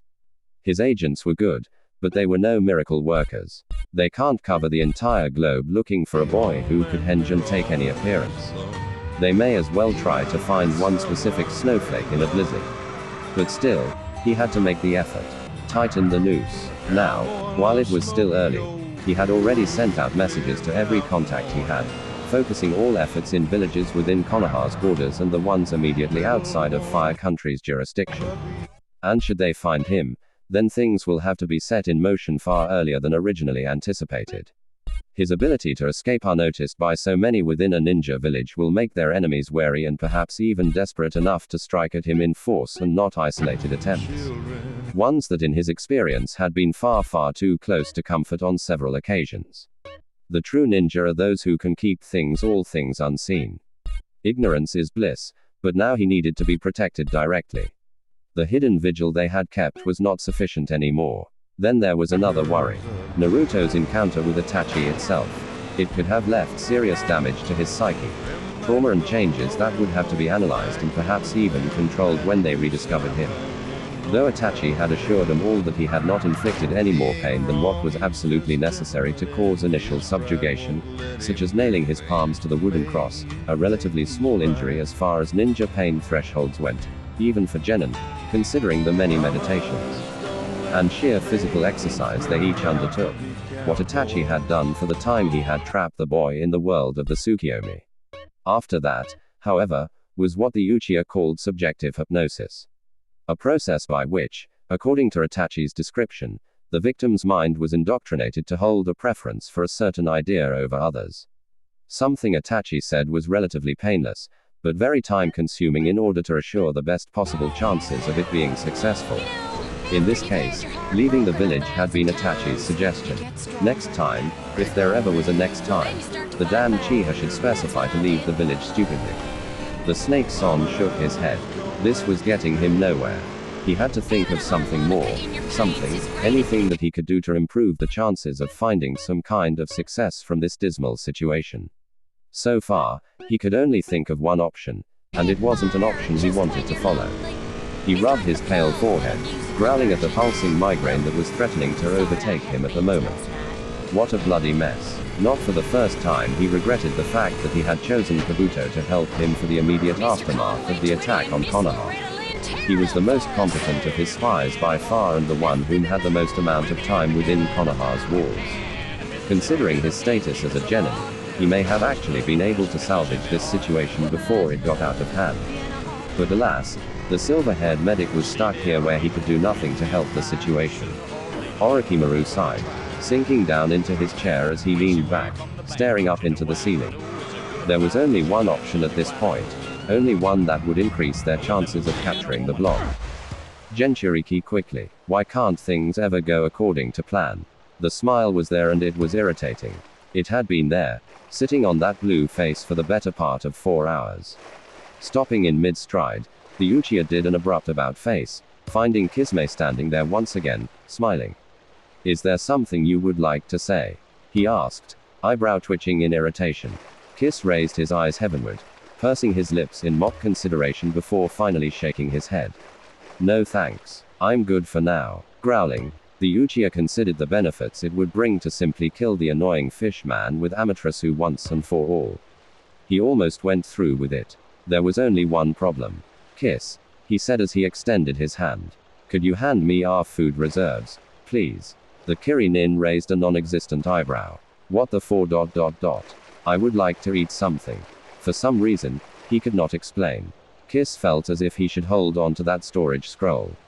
Keep it very, very close. Marching through the emerald green forests of Konoha, Naruto stared upwards into the overhanging leaves, bright lances of light piercing through the fine little cracks in the canopy with Tatakatu easily marching at his side. The young genin's lips pursed in thought, wondering just exactly when he would be able to come back to Konoha. It would have to be when he was stronger, when he could protect everyone from Akatsuki and Itachi's brother, especially. He wasn't sure how long that would take, but he needed to get down to some training in order to get started. He'd have to train by himself until he could find someone else to train him. Someone that wasn't as perverted as Erosen. Next to the boy, Tadakato observed him carefully, watching as his eyes squinted in thought, narrowing into thin slits as he focused his apparently limited mental faculties onto some problem the elder male could only guess at. His features to the elder male were odd. Bright blonde hair was a rarity in Fire Country, somewhat more common in Kumo, but still even there the shade was considered a random draw in the child's genes. His facial structure was somewhat different from most Fire Country citizens as well. Fire Country-born peoples usually had sharp features, thin and aristocratic. Some would say the young Uzumaki's features were slightly rounder, the bridge of his nose just a little bit wider. He tried to place the origin of his genetic inheritance. Somewhere east of Iowa, perhaps, or maybe north of Suna. Soon enough, the older man mentally shrugged. It would be revealed with time, perhaps. Or perhaps not revealed at all. It was irrelevant in the larger scheme of things. He caught sight of something along the corner of his eye, hand lashing out and gripping Naruto's shoulder, stopping him mid-stride as the young man looked up at the older male with a glare as he rubbed his sore arm. What's the big idea? In response, Tadakato pointed down to the earth where Naruto caught sight of small purple flower. Its stem bent where he had almost crushed it beneath his foot. You stopped me from crushing a plant. Not just a plant. Yang Uzumaki. Medicinal. Sada Baha. Works well when boiled into a tea. Holds off infection, fever, and has even been known to cure pneumonia. A constant hazard for travelers caught in rainstorms. Na crossed his arms. Never been sick really? Tadakato asked, looking surprised as he looked up at the young man. Is that part of your ninja training? An immunity to disease? Na grew suddenly nervous, knowing that the reason he'd never been sick was most likely the nine-tailed fox sealed within his stomach, explaining that little bit of information was not something on his agenda. Hey, he said almost too quickly. Tadakato hummed, pulling several petals from the flower and gathering them in his cupped hand. Then why is it you require medical ninja? I know those exist. Na began to sweat, racking his brain for a proper answer when Tadakato suddenly spoke again, abating his fears. Oh, silly me. I suppose it's a given that your work would make you all prone to physical injury, if not illness. Ninja have yet to discover the secret of invulnerability. Naruto sighed with relief, nodding enthusiastically as Tadakato stood up. Yes, that's why. The bearded traveler placed his collected petals into his pouch, nodding with satisfaction at the contents, though Na missed his amused smile. Summer fun.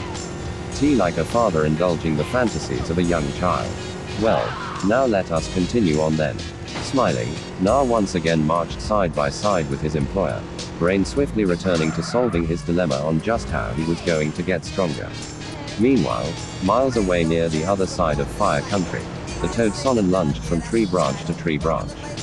Powerful legs swallowing 30 feet of distance in single leaps. He cursed at himself, knowing that he was far too late to make a difference, but rushing to the scene all the same.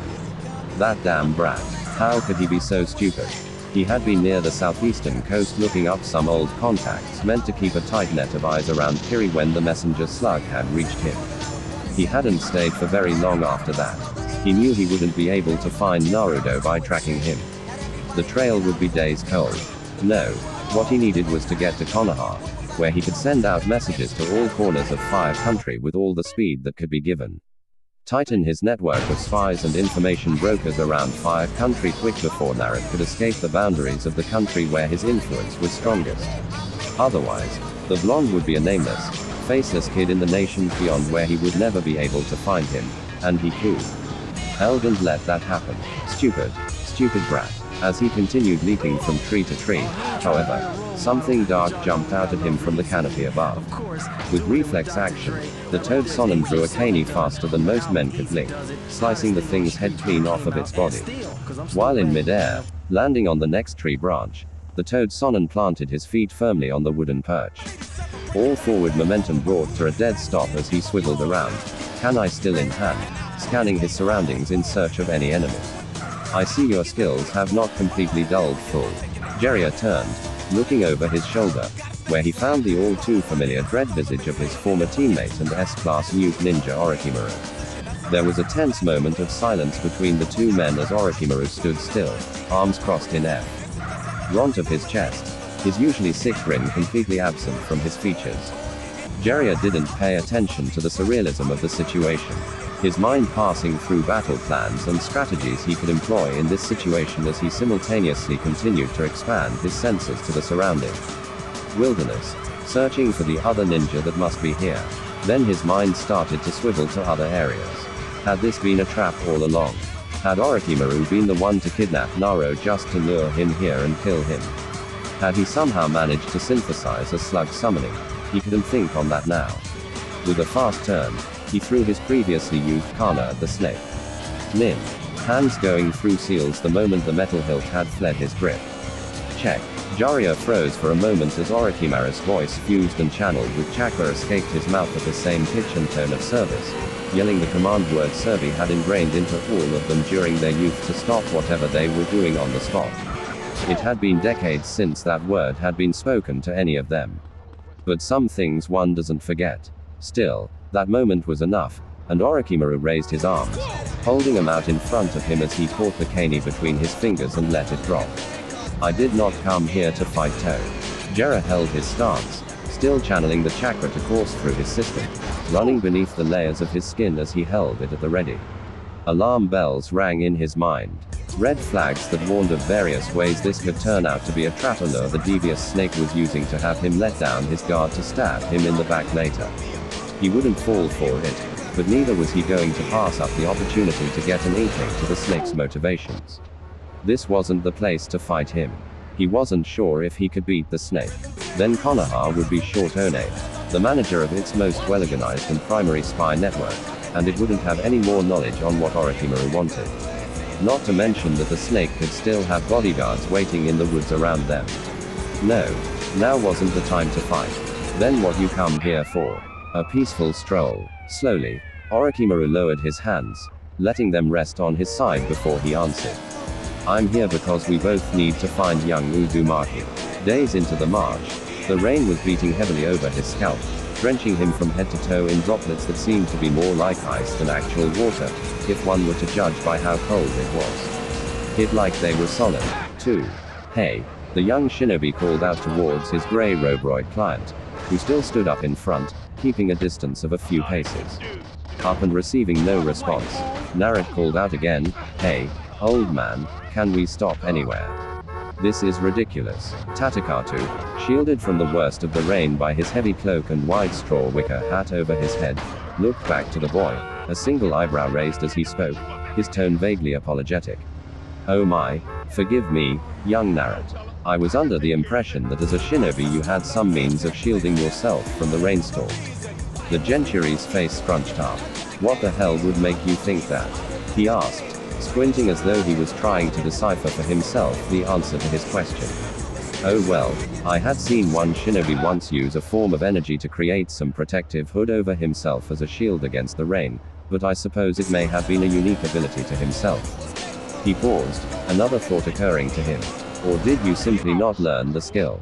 There was no accusation, no judgment in his tone, only simple idle curiosity. It still didn't stop Naruto from becoming nervous at the question. He grinned sheepishly, scratching the back of his head. Hey, haven't really gotten to that part of my training yet. Ah, I see, the older man replied, turning back to the road ahead. It must be an advanced exercise then. The man said, it required control. Naruto's face once again scrunched up his mind, applying all of its somewhat limited faculties to deciphering what Tatakatu had just said. Control, he thought. Did he mean like chakra control? His eyes suddenly lit up, realization falling into his features. That means I'll get to keep dry and train at the same time. Sweet. With this thought in mind, the Genturi began trying to figure out how the technique worked. Chakra control had always been centered around the soles of the feet. So, making some kind of shield over you to protect you from the rain had to be focused at the top of your head. And so with a look of concentration spread across his face, the Gingeriki began his exercise, unaware that the older and in front of him was paying very close attention. Interesting. Meanwhile, however, miles behind the two travelers, there were two others, one whose silence and walk was not nearly so amicable or easy. Jiraiya was tense at the snake-son's side, arms crossed in front of his chest, casting sideways glances at his former teammate's profile, lips curled in a faint, almost unnoticeable sneer, which would vanish only when his eyes moved this way and that way for signs of the impending ambush or sneaker. Tack. None of this escaped the snake-son's notice, even though his serpentine eyes was gleaning over the forest floor and various trees for any sign that may have survived 3 days of the elements. His old teammate was proving to be more a hindrance than an asset in this search. He supposed that it was only normal considering their history. Suddenly working alongside the man you'd fought and hunted for the past decade and a half would throw anyone off their feet. Even though the rule of the land was that yesterday's enemy was today's ally. Still, if they were to get anything done, he needed the perverted _ to focus. Rounding fully on the toad, he watched unsurprised to find the pervert's hands reaching for Akane beneath his sleeve. Are you planning on actually searching for the boy Jiraiya? Or were you simply standing about like a useless waste of space that has the indecency to consume oxygen? Jiraiya's lips curled in an outright snarl this time, the point of his fang visible from the opening. Fine. I was sick of this, _ anyway. What the hell is it that you're playing at? And don't give me that, _ that we both need to find Na. It's not, as you so crudely put it, _ full. It was the snake's turn to sneer. The fact is that there are more things in motion than you could ever know. Things Sensei hid from you in Tsunade for a reason, and he so conveniently told you. He scoffed. The man who killed him. Orochimaru glowered, fists clenching at his side, narrowing his eyes at the toad Sanin, who took a step back. CK, assuming a ready stance.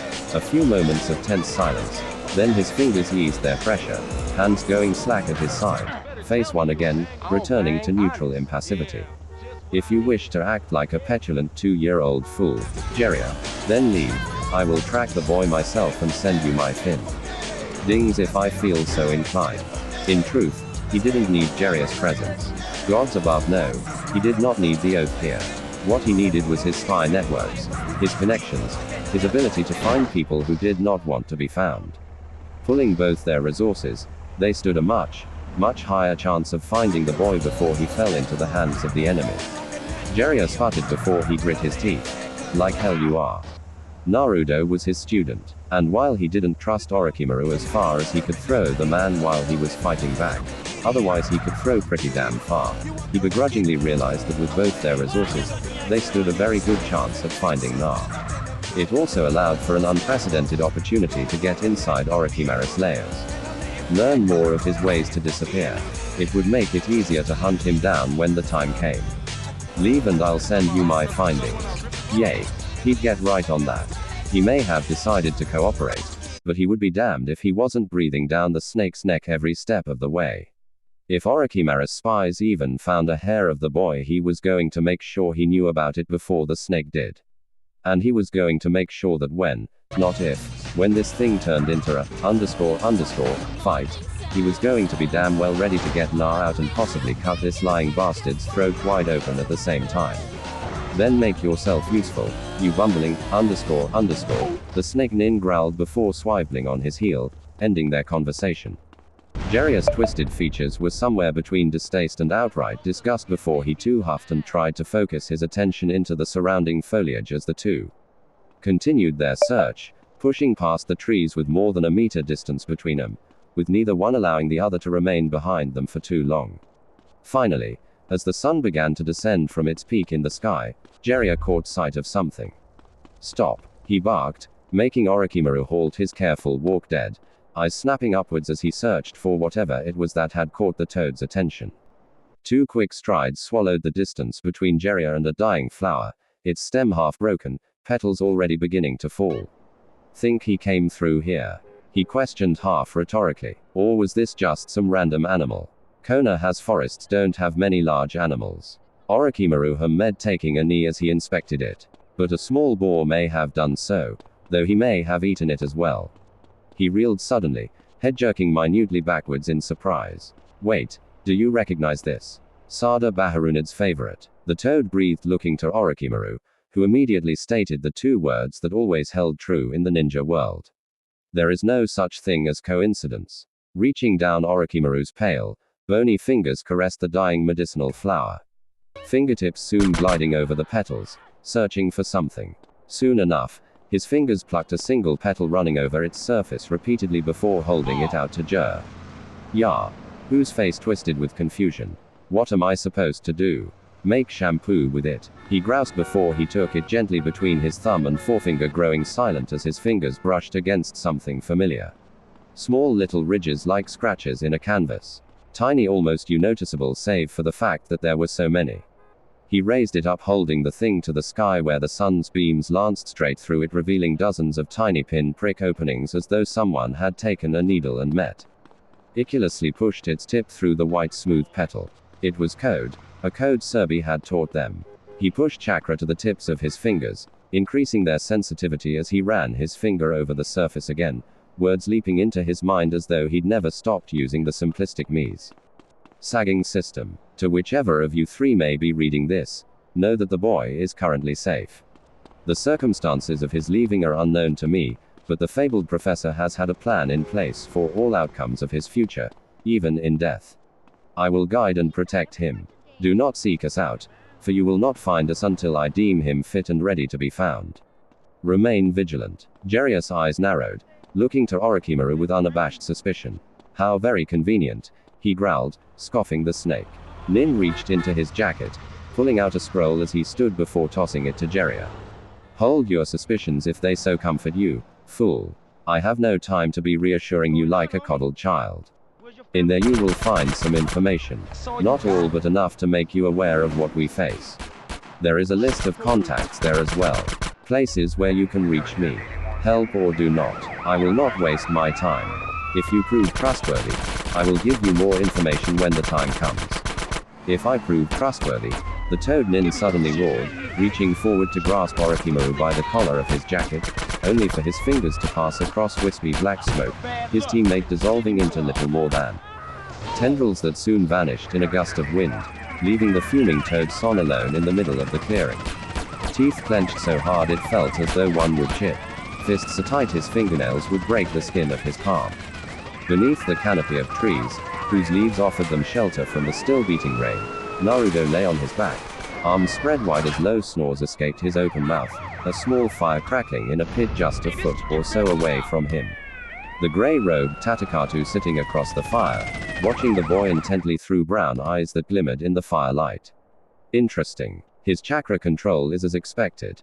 Horrifying given his circumstances, but his resilience is most impressive. He continued that exercise for many hours without showing any signs of fatigue, and his body has ceased shivering and shows no sign of the illness that would have all but killed a normal human by now. Perhaps it had been more than mere bluster when he said he could not fall ill. He scratched at his beard, grunting low in thought, but further studies on his part are necessary. He is too naive to easily manipulate it and fool. We will have to remedy that as we travel. Placing another stick into the fire, Tatakatu allowed his mind to wander, thinking of ways he could better prepare the young man who lay sound asleep across from him. The hustle and bustle of the lively village marketplace were the first thing to greet Naruto's eyes as he and Tatakatu passed through the archway of Hanu village's gates. The dirt road crunched beneath their feet, drowned out by the chattering voices, bellowing cries of the merchants announcing their respective claims to best prices in all of Fire Country. Wide blue eyes took in the scenery, and Tatakatu had to clear at the simple innocence. The boy had no doubt rarely been to many villages outside of Konoha, having been just a genin. With a fixed economy based on mostly military income with a secondary mercantile enterprise, the hustle and bustle of a village whose entire economy relied on trade could be quite overwhelming for many. Still, this place, like every other, had its share of risks. Careful, young Na, he said, placing a heavy hand on the boy's shoulder. Crowds like these are a haven for skilled pickpockets. The boy's face scrunched, somewhat insulted at the thought that a pickpocket would be able to trick a ninja lip. Him, but he decided to hold his tongue, placing his hands behind his head as they made their way into the village proper. Yano, Narat ventured, his features scrunching up in the way that indicated he was thinking hard on something as he looked up to the taller male. You said you were a trader when I met Shaw. Narrowing his eyes, he continued. But I don't see you carrying anything to trade. The fact that he'd asked this question would normally be a good thing in Tatakata's eyes. However, the fact that he'd asked this question after 3 days of travel was more than a little distressing. I do not trade material goods. Nah, I trade information. Traveling between villages allows me to hear things. Things that certain interested parties pay fairly well to hear. He was not even working to hide the nature of his profession. Any ninja worth half his body weight would be able to work out that his work as an information broker placed him fairly high on most counts' most wanted list. Naruto's features tightened in thought. People pay to hear rumors. He had to fight in order to hold back his groan of despair. Subtlety was obviously not the boy's strong point. Once he'd gotten the information he sought here, he would work hard in order to train the boy's mind. Very, very hard, it would seem. Nah, I need to meet someone here. A woman, actually. She's my client in this village. Here, pulling out a bag of coins, he placed them in Naruto's hands. More than enough to buy what he would ask for, and then some. Hopefully, the boy wouldn't mismanage it too badly. Why don't you go into the marketplace and search for some supplies we could use on the road? Food, camping gear, and the like. Yay, sure, he said. But this is a lot of money, old man. I don't think I'll need this much. So he has some sense for handling sums of money. I suppose that makes sense. Serbi could not have held his hand all the time as he grew up. Do not worry. Simply give me what's left once you're done. Alright, but I won't be able to protect you if I'm in the marketplace. Hey, I know. The bearded ninja watched as Naruto formed a cross-shaped seal, and at his side, 3 puffs of smoke indicated the creation of shadow clones, startling many of the nearby civilians. He began. No, my boy, that won't be necessary, Tadakato assured, making a mental note of the boy's chakra capacity, considering that he just made 3 solid clones on a whim, which was extremely impressive considering his age. Still, he shouldn't be very surprised. Most Ginchuriki held great chakra reserves that exceeded most normal humans several times over. Shrugging, Naruto dispersed the clones. Alright, I guess I'll just head to the shops then. Turning, he began to walk away. Suddenly, he stopped, turning around slowly with an irritated look on his face. Wait, you're not about to pull an arrow sennen on me or ya? The older man's highly confused face was his answer. The music from the lower floor of the tea house filtered up through the floorboards. Muffled and muted, it provided something of a harmonious backdrop to the tense meeting he was about to partake in. He slid open the rice paper door at the top of the stairs, the music coming in a little louder here. From the open window that offered the mezzanine a bird's eye view of the entire tea house. He saw her sitting there back to the open window, arms spread out and resting over the back ridge of the leather couch she sat on, one leg crossed over the other, sword leaning against the furniture a little tea. Oh, her right. He removed his hat, slowly stepping into the room. She drew a blade, long and razor sharp. She held it unnervingly close to his throat as teal green eyes glared at him, the scar carving its way down her face from the ridge of her brow to her cheek, adding to the sharpness of her glare. Atter than distracting him from it. That's close enough, he smiled. A gentle thing like that of a brother overindulging a petulant younger sibling. My dear, truly, we have known each other for years. Surely you can tell I am no imposter. She said nothing, her eyes growing icy cold as they fixed themselves on him, the faint hint of a sneer on her delicate features. The bearded man sighed before he spoke, voice escaping in tones more akin to reciting a litany rather than words. We are brothers. We tread in the paths the light dares not follow. We ask for neither blood nor kinship, nor friendship, nor trust, nor servitude nor love, only vigilance. The sword fell away, the tip clinking onto the floor as she placed it back into its place, jerking her head once to her right, gesturing for him to take the seat that was as comfortably away from her as possible in the small room. He obliged, placing himself firmly on the comfortable, soft seat, noting how her eyes followed his every move. Let me guess, she began, hurt, staring ahead. The brass with you, and you find yourself in need of help trailing him or hiding him. Quick, to the point. She hadn't changed, he sighed. Training, he answered. Good, she barked, a cruel smile lilting her lips. The boy's useless to us, blind, deaf, and dumb. I hope you know those. She paused, turning to face him. I'm not doing it. Oh, my dear, he chuckled. I do believe you would be too much for the boy.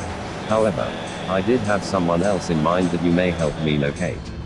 She seemed to think for a long while, possibly listing off the people she knew of that could help him, and trying to deduce which one he wanted. A moment later, as her features scrunched into one of distaste, as though she'd just been chewing on something vile, she spat out her words. Oh, I see, you want the old war dog. He would be most helpful. Yes, he admitted. Well, you'll be out of luck. At least for another 8 months, she added as she leaned back in her seat. That grim, dry, humid smile tugging at her lips. He'll be out of contact. At least for that long. Maybe he'll even end up dead. Don't think there'll be many tears at the funeral, all things considered. Then I can only hope for the best, he said placidly. Where was he supposed to contact you? I'll meet him instead. Supposedly, he was going to infiltrate, get into the enemy's ranks, bring a group, hopefully some high up the chain, to a meeting point at an old abandoned lumber mill a few miles north of Taka. I'd ambush them. He'd betray together, we'd take them down. You think you can do that with the brat? Be my guests. Freeze up my schedule. You by yourself? He questioned gently. What if it was a trap? I'd fight my way out. She answered, not looking at him. I'd either die or they would. Either way, we all have to go eventually. This war was going on long before I got here, and it will be going on long after I'm gone. Her morbidity was unnerving, but he could not fault her for it. It got to them all eventually, and she was dug in deeper than almost anyone else. There was a crash down below, and Tatakatu believed it maybe a drunk had stumbled into the place until an increasingly familiar voice drifted up towards his ears through the music and smoke of incense. Hey, old man. Why in here? That would be you, I take it, the woman asked with acid in her voice, lips once again twisted into something akin to a sneer. Tadakatu chuckled somewhat nervously. Yes, I'm afraid so. The boy is somewhat eccentric, but he will learn. She trailed her eyes upwards, no doubt glancing at the specially angled mirror, carefully hidden within the carvings and patterns on the roof, allowing her to look down onto the boy where he was shouting with the bouncers who were threatening to bolt. I'll evict him from the premises. He'd better, she snarled, searching for the boy through the mirror. Sharp green found the sun-kissed hair and whiskered cheeks across the room, and a staggering lancing pain ripped straight through her head, body jerking as though physically struck before she lurched forward with a groan as everything within her skull came to a freezing, jarring halt. Kasha, the room's other occupant said, standing up, alarmed and worried. She straightened, holding out her hand in a gesture to stop as she leaned back on the couch. I'm fine. Are you certain? What was an old complaint that acts up now and again? She cut him off before she jerked her head back into the left, gesturing for the exit on the lower floor, a movement that sent stars dancing across her eyes, though she hid it well. You have your info now. Beat it. Get out of my town.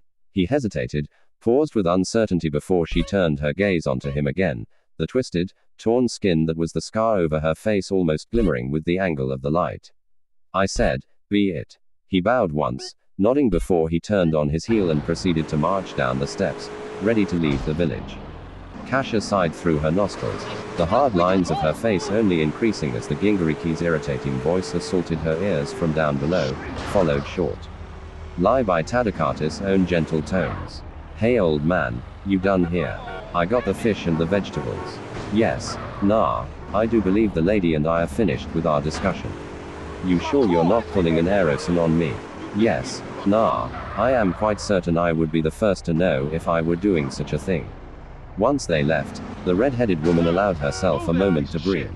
The pounding headache that had overcome her in the boy's presence dying away with every moment he was gone. Waiting on a branch of one of the many towering trees of Konoha, Orochimaru sat, his back to the trunk as he glowered out towards the horizon, watching soon enough as a snake slithered up the side of the tree trunk, coiling around it as he approached the snake ninja's side, its head soon resting on the Sonnen's shoulder. What word? He asked briskly, not wasting time with the beast. We have found her, the creature hissed. SS Shush rests in a village along the northern borders. SS of Fire. The Sunny nodded, dispelling his summon with a wave of his hand before he stood. He needed to go see the woman whose life he'd taken. The music from the tea house washed over him like fresh water, soothing in its melody over already frayed nerves as his hands clenched and unclenched, fingers brushing over sweat-slick palms. He sucked in a breath, gathering his courage before he marched forward, parting the heavy wooden door with ease as his nose was soon assaulted by the scents of various types of teas and the stronger acid odor of tobacco and paipu weed. And from the back room, the snake Sunning could faintly detect the smell of more illicit substances. Still, as he marched in, the hostess of the establishment greeted him with a warm smile, not at all visibly frightened by the sickly white core of his skin. She was a pretty little thing, thin, young, probably no older than her mid-20s. Dark hair, flawless skin with a light tan, the type of girl every male would love to have on one shoulder. He had to admire her professionalism. "Good evening, sir. Table for one." "No," he said. "I was hoping you could show me to the private room." "All right, this way, sir," she said, her smile recovering so quickly that he felt that he'd only imagined it falling. "No," he said as she turned to lead him to the room his heightened senses could detect the sweetened smell of opium from. She turned back to him confused. "Sir," she asked. "I did not say the private rooms. I said, the private room." The young woman looked confused for a moment longer before her features shifted with the creeping realization, dread lining the corners of her eyes as she bit her bottom lip, nodding once before she turned down the other way. The click-clicks of her shoes snapping their way up to the Sonin's ears. Finally, she reached a slim doorway of rice paper and wood. Sliding it open, she bowed quickly, averting her eyes as though she sooner wanted to purge the memory of his face and this meeting from her mind than ever have to load. Okay at him again. The snake didn't say a word to her before he began to climb the shadowed stairway from the sounds below. He reaches the doorway past the winding staircase, taking a moment to collect himself before he finally opened the door, finding her starting straight at him, her scared eyebrow raised as she spun her sword in her hand, its sharp tip on the floor, the pommel pressed lightly under her palm to keep the blade vertical. "Snake," she greeted with a nod, the drawl of her voice showing neither contempt nor elation at his arrival as she took a sip of her undoubtedly expensive sake fro. The cup in the hand not holding the sword. "Kusha," he greets back with a bow at the waist. "You just missed him," she interrupted, getting straight to the point as she always did. The Sonin's eyes snapped up towards her, amber slits narrowing as he found that all too taunting smirk on her lips. The one that she always seemed to have whenever they spoke. He straightened, taking a step into the room. "So, you have seen him. By what I just said, that should be obvious," she said before taking another sip, her teeth peeking out from behind her lips. "Then you must tell me where he is with an agent. Call him back. You can't order me around," she said, her smile dropping for a moment as her tone became severe. "So I must do nothing. He is with an agent. And as you well know, I won't reveal his identity. You have your cell and he has his own." "Kusha," he growls, frustrated exasperation leaking into his voice as he rubs his finger across his creased brow as if to stave off a headache. "The boy is in danger. You know that. I know that. Serby knew that. He made you the master of the order. Your yes, that was always a bitter point with you, wasn't it?" She smiles again. That cold, cruel, taunting smile that's found its rightful place on her face over the last decade. "The fact that he trusted me and not you with this little boys' club of his. That's not the point, and you know it," he snarled, turning his gaze away from her and towards the wall, not trusting his emotions to remain hidden. He could see her shoulders shrug from the corner of his eye. "Maybe not," she admits, laughter in her voice. "But it's always fun to see you resist the urge to tell me to off." He grits his teeth, turning to face her, glaring into her teal-green eyes as she still rests casually against the back of tea. He couch, sword still spinning as she held it vertically from the ground. He begins slowly marching forward until he's leaning over the waist-height table between them. "Need for you to tell me who the hell took him, Kusha. And I need you to tell me now or what?" She challenges. "You'll kill me." She stands now, the heels of her boots, making her seem just a few inches taller than himself as he straightened. "You could try," she continues as she casually kicks the possibly 60+ feet table out of the way and into the wall B. Aside them, she marched right up to his face, her nose inches from his own. "We both know how that would end, though. Don't be so certain." The hiss in his voice was eerily similar to the animal he resembled. She snorts, amused, the same way an adult is amused when a child thinks he can hurt them before he's reached his first decade. She turns around, exposing her back to him, unafraid, and he sees clenching his teeth so tight his jaw begins to ache. You, she continues, had your chance. You, Itachi and Kizum, you blew it. Quite frankly, I think this is too close to home for you in particular. There was an accusation there. Another taunt, saying that he couldn't keep things in perspective, that he couldn't handle it. She knew just where to push, and she was doing so shamelessly. Time to give some of my other boys a crack at this thing. Finally, she finishes, and she sits again, leaning back onto the still warm seat as she smiles up at him. I think you're done here, she says, dismissing him as though he was some lackey bitten to do her every whim. He held his tongue again. This boy the snake began again as too important for you to just be passing him around like some pretty bauble at a festival. He is not your plaything. Yes, she said, her smile dropping again. This time it didn't recover. He is currently a pawn in a game of chess. So are you.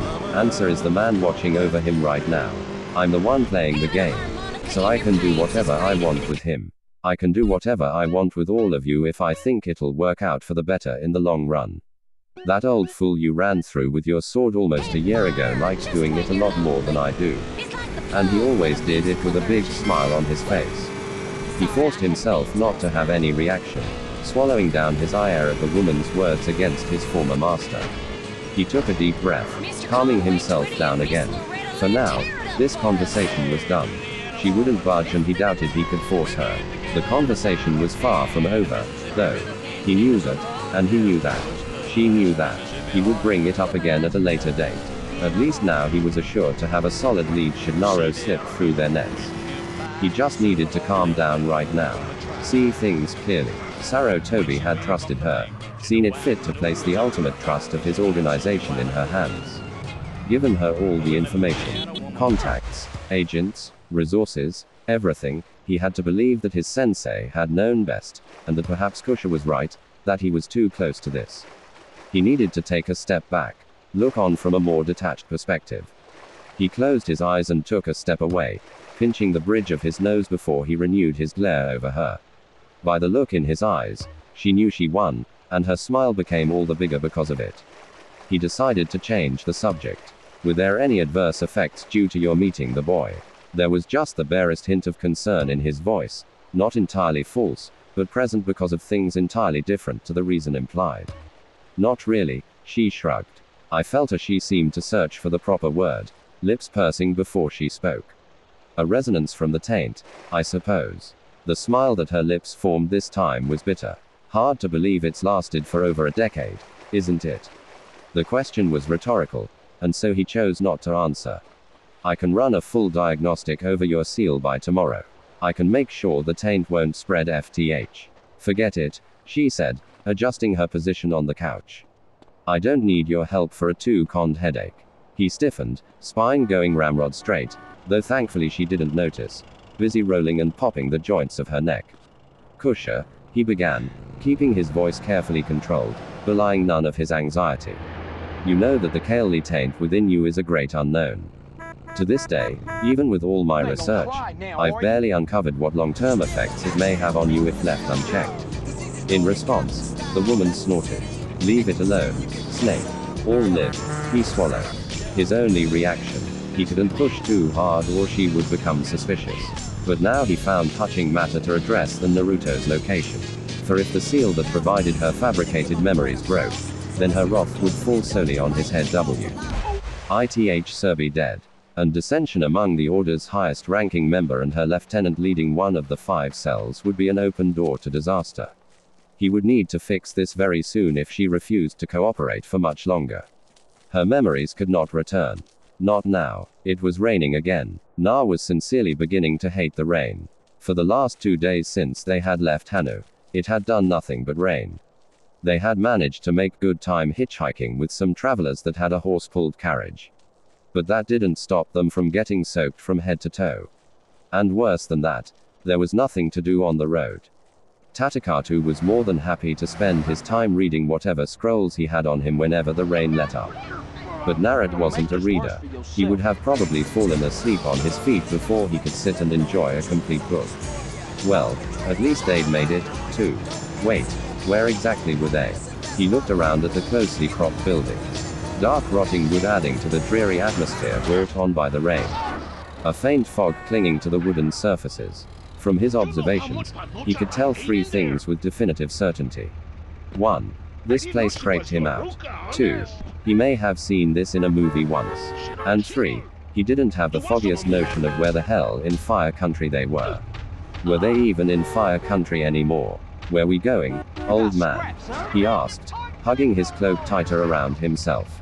Irately blinking away a drop of rainwater that found its way right over his eye and did it again in the next second and again and so on and so forth. You know, I need to get me one of those hats. The older male chuckled, passing by the side of an inn. The smoky smells of sake, wine, tobacco, roasted meats, and cooking rice wafting out towards them, making the blonde's mouth water as he realized just how hungry he actually was. Then he realized Tadakatu wasn't stopping in this place. His horror-stricken face would have been comical if the bearded male would have seen it. Hey, old man, the hell are you going? We won't be staying here, my boy. He yelled without turning back, already guessing the nature of the boy's protest. As hospitable as the Hog and Ale Inn as I find myself desiring a more tranquil place of rest. BBB, but that they have food. They may even have ramen. Yes, the older man said, voice carrying over the cacophonous drum of the rain. A humorous lilt in his voice. The pain I feel over the loss is sharp, my boy. Na sniffled, tears running down his face before he turned and followed the man, longingly looking back at the grate. Smelling in as it got further and further away from him. They made a right, a left, another right, another left. By the time they got to the wherever they were staying, Na couldn't make heads or tails of where Hogan Ale had been. Damn, he looked up, squinting against the beat of the rain at the gate that loomed over them, framed by the 10-foot wall that spread out about 20 feet in both directions. He squinted through the darkness, finding a large estate within the high walls. With a simple familiarity of someone returning home, Tadakatu opened one of the gates with a creaking swing. Head swiving this way and that way, Naruto followed, staring at the surrounding foliage that lined the walkway like a wolf was about to jump out at him. Confidently, Tadakatu climbed the porch steps. The constant beat of the rain over their bodies immediately cut off as they stepped beneath the tiled roof, their clothes dripping with pitter paths of their own as water fell from them, pulling on the wooden floors at their feet. The older male removed his hat, running a hand through his slightly damp hair before taking a step forward and giving 3 firm knocks onto the door. There was a shuffle inside, the sound of footsteps coming closer. Then the door was opened, the glow of firelight emerging from the inside, silhouetting the figure of a middle-aged man, perhaps late 40s or early 50s. His hair may have once been brown, though it was swiftly turning gray, with only the tips holding some semblance of color as it hung down to his show. Alders as he peered out cautiously through the crack between the door and its frame. He looked to Na, then to Tadakatu, eyes narrowing in confusion as he hesitantly ventured a bit further past the door. Tatakatsu, the smile that spread over the bearded man's features was impossibly wide as he spread his arms out as though to embrace the man. Katsuya, the man at the door, laughed, surprised but delighted as he opened the door and rushed forward, embracing Tadakatu as though he were the prodigal son. Returning home, which for all Naruto knew he might very well be. Katsuya pulled away, his hands on Tadakatu's shoulders as he looked him up and down, taking in his appearance. Oh, by the gods, he gasped, a chuckle in his voice. It's been too long, my old friend, Tadakatu said, squeezing his shoulder before sweeping his hand to the side. Come, I must introduce you to my young friend here, Rusuzumaki Naruto. Ah, Katsuya breathed, smiling down at the confused blonde. Another apprentice for you, Tadakatu. Ha, the man barked in response. No, Na is a ninja guarding me as I conduct my trading business. You know how dangerous the roads are these days. Ah, I see, Katsuya said slowly, his lips twitching. A ninja so young. Well, you must be very strong then, Uzumaki. Naruto, he added, eyes shifting to Tadakatu, mirth hidden in the depths of his irises. In response, Na smiled, flushing in embarrassment at the praise as he scratched the back of his head. The humor at his expense going completely over his head. Katsuya chuckled, stepping aside in a hurry. Or, please forgive my lack of manners. Come in, make yourself at home, please, please. Stepping through the wooden portal, Katsuya wasted no time in taking their soaking cloaks from their shoulders and draping them over one arm. Ah, Fujiko, he said, calling down a housekeeper from down the hallway. Making her way closer, she instantly grabbed onto the cloaks, passing them from his arm to her own. Could you please make sure that these are cleaned and tended to, the homeowner asked, watching as the young girl nodded with a courteous yes, sir. Before making her way down the hallway, looking around, Naruto found that the interior of the home was much warmer than the exterior. A rich cherry wood made up the walls and floors, casting a sort of reddish glow in the firelight of candles. The blonde found himself smiling as they made their way further into the home, with Katsuya calling another maid as soon as they reached the study, asking for wine. It is late, Katsuya, the traveler said, holding up his hands. I do not believe it would be best to.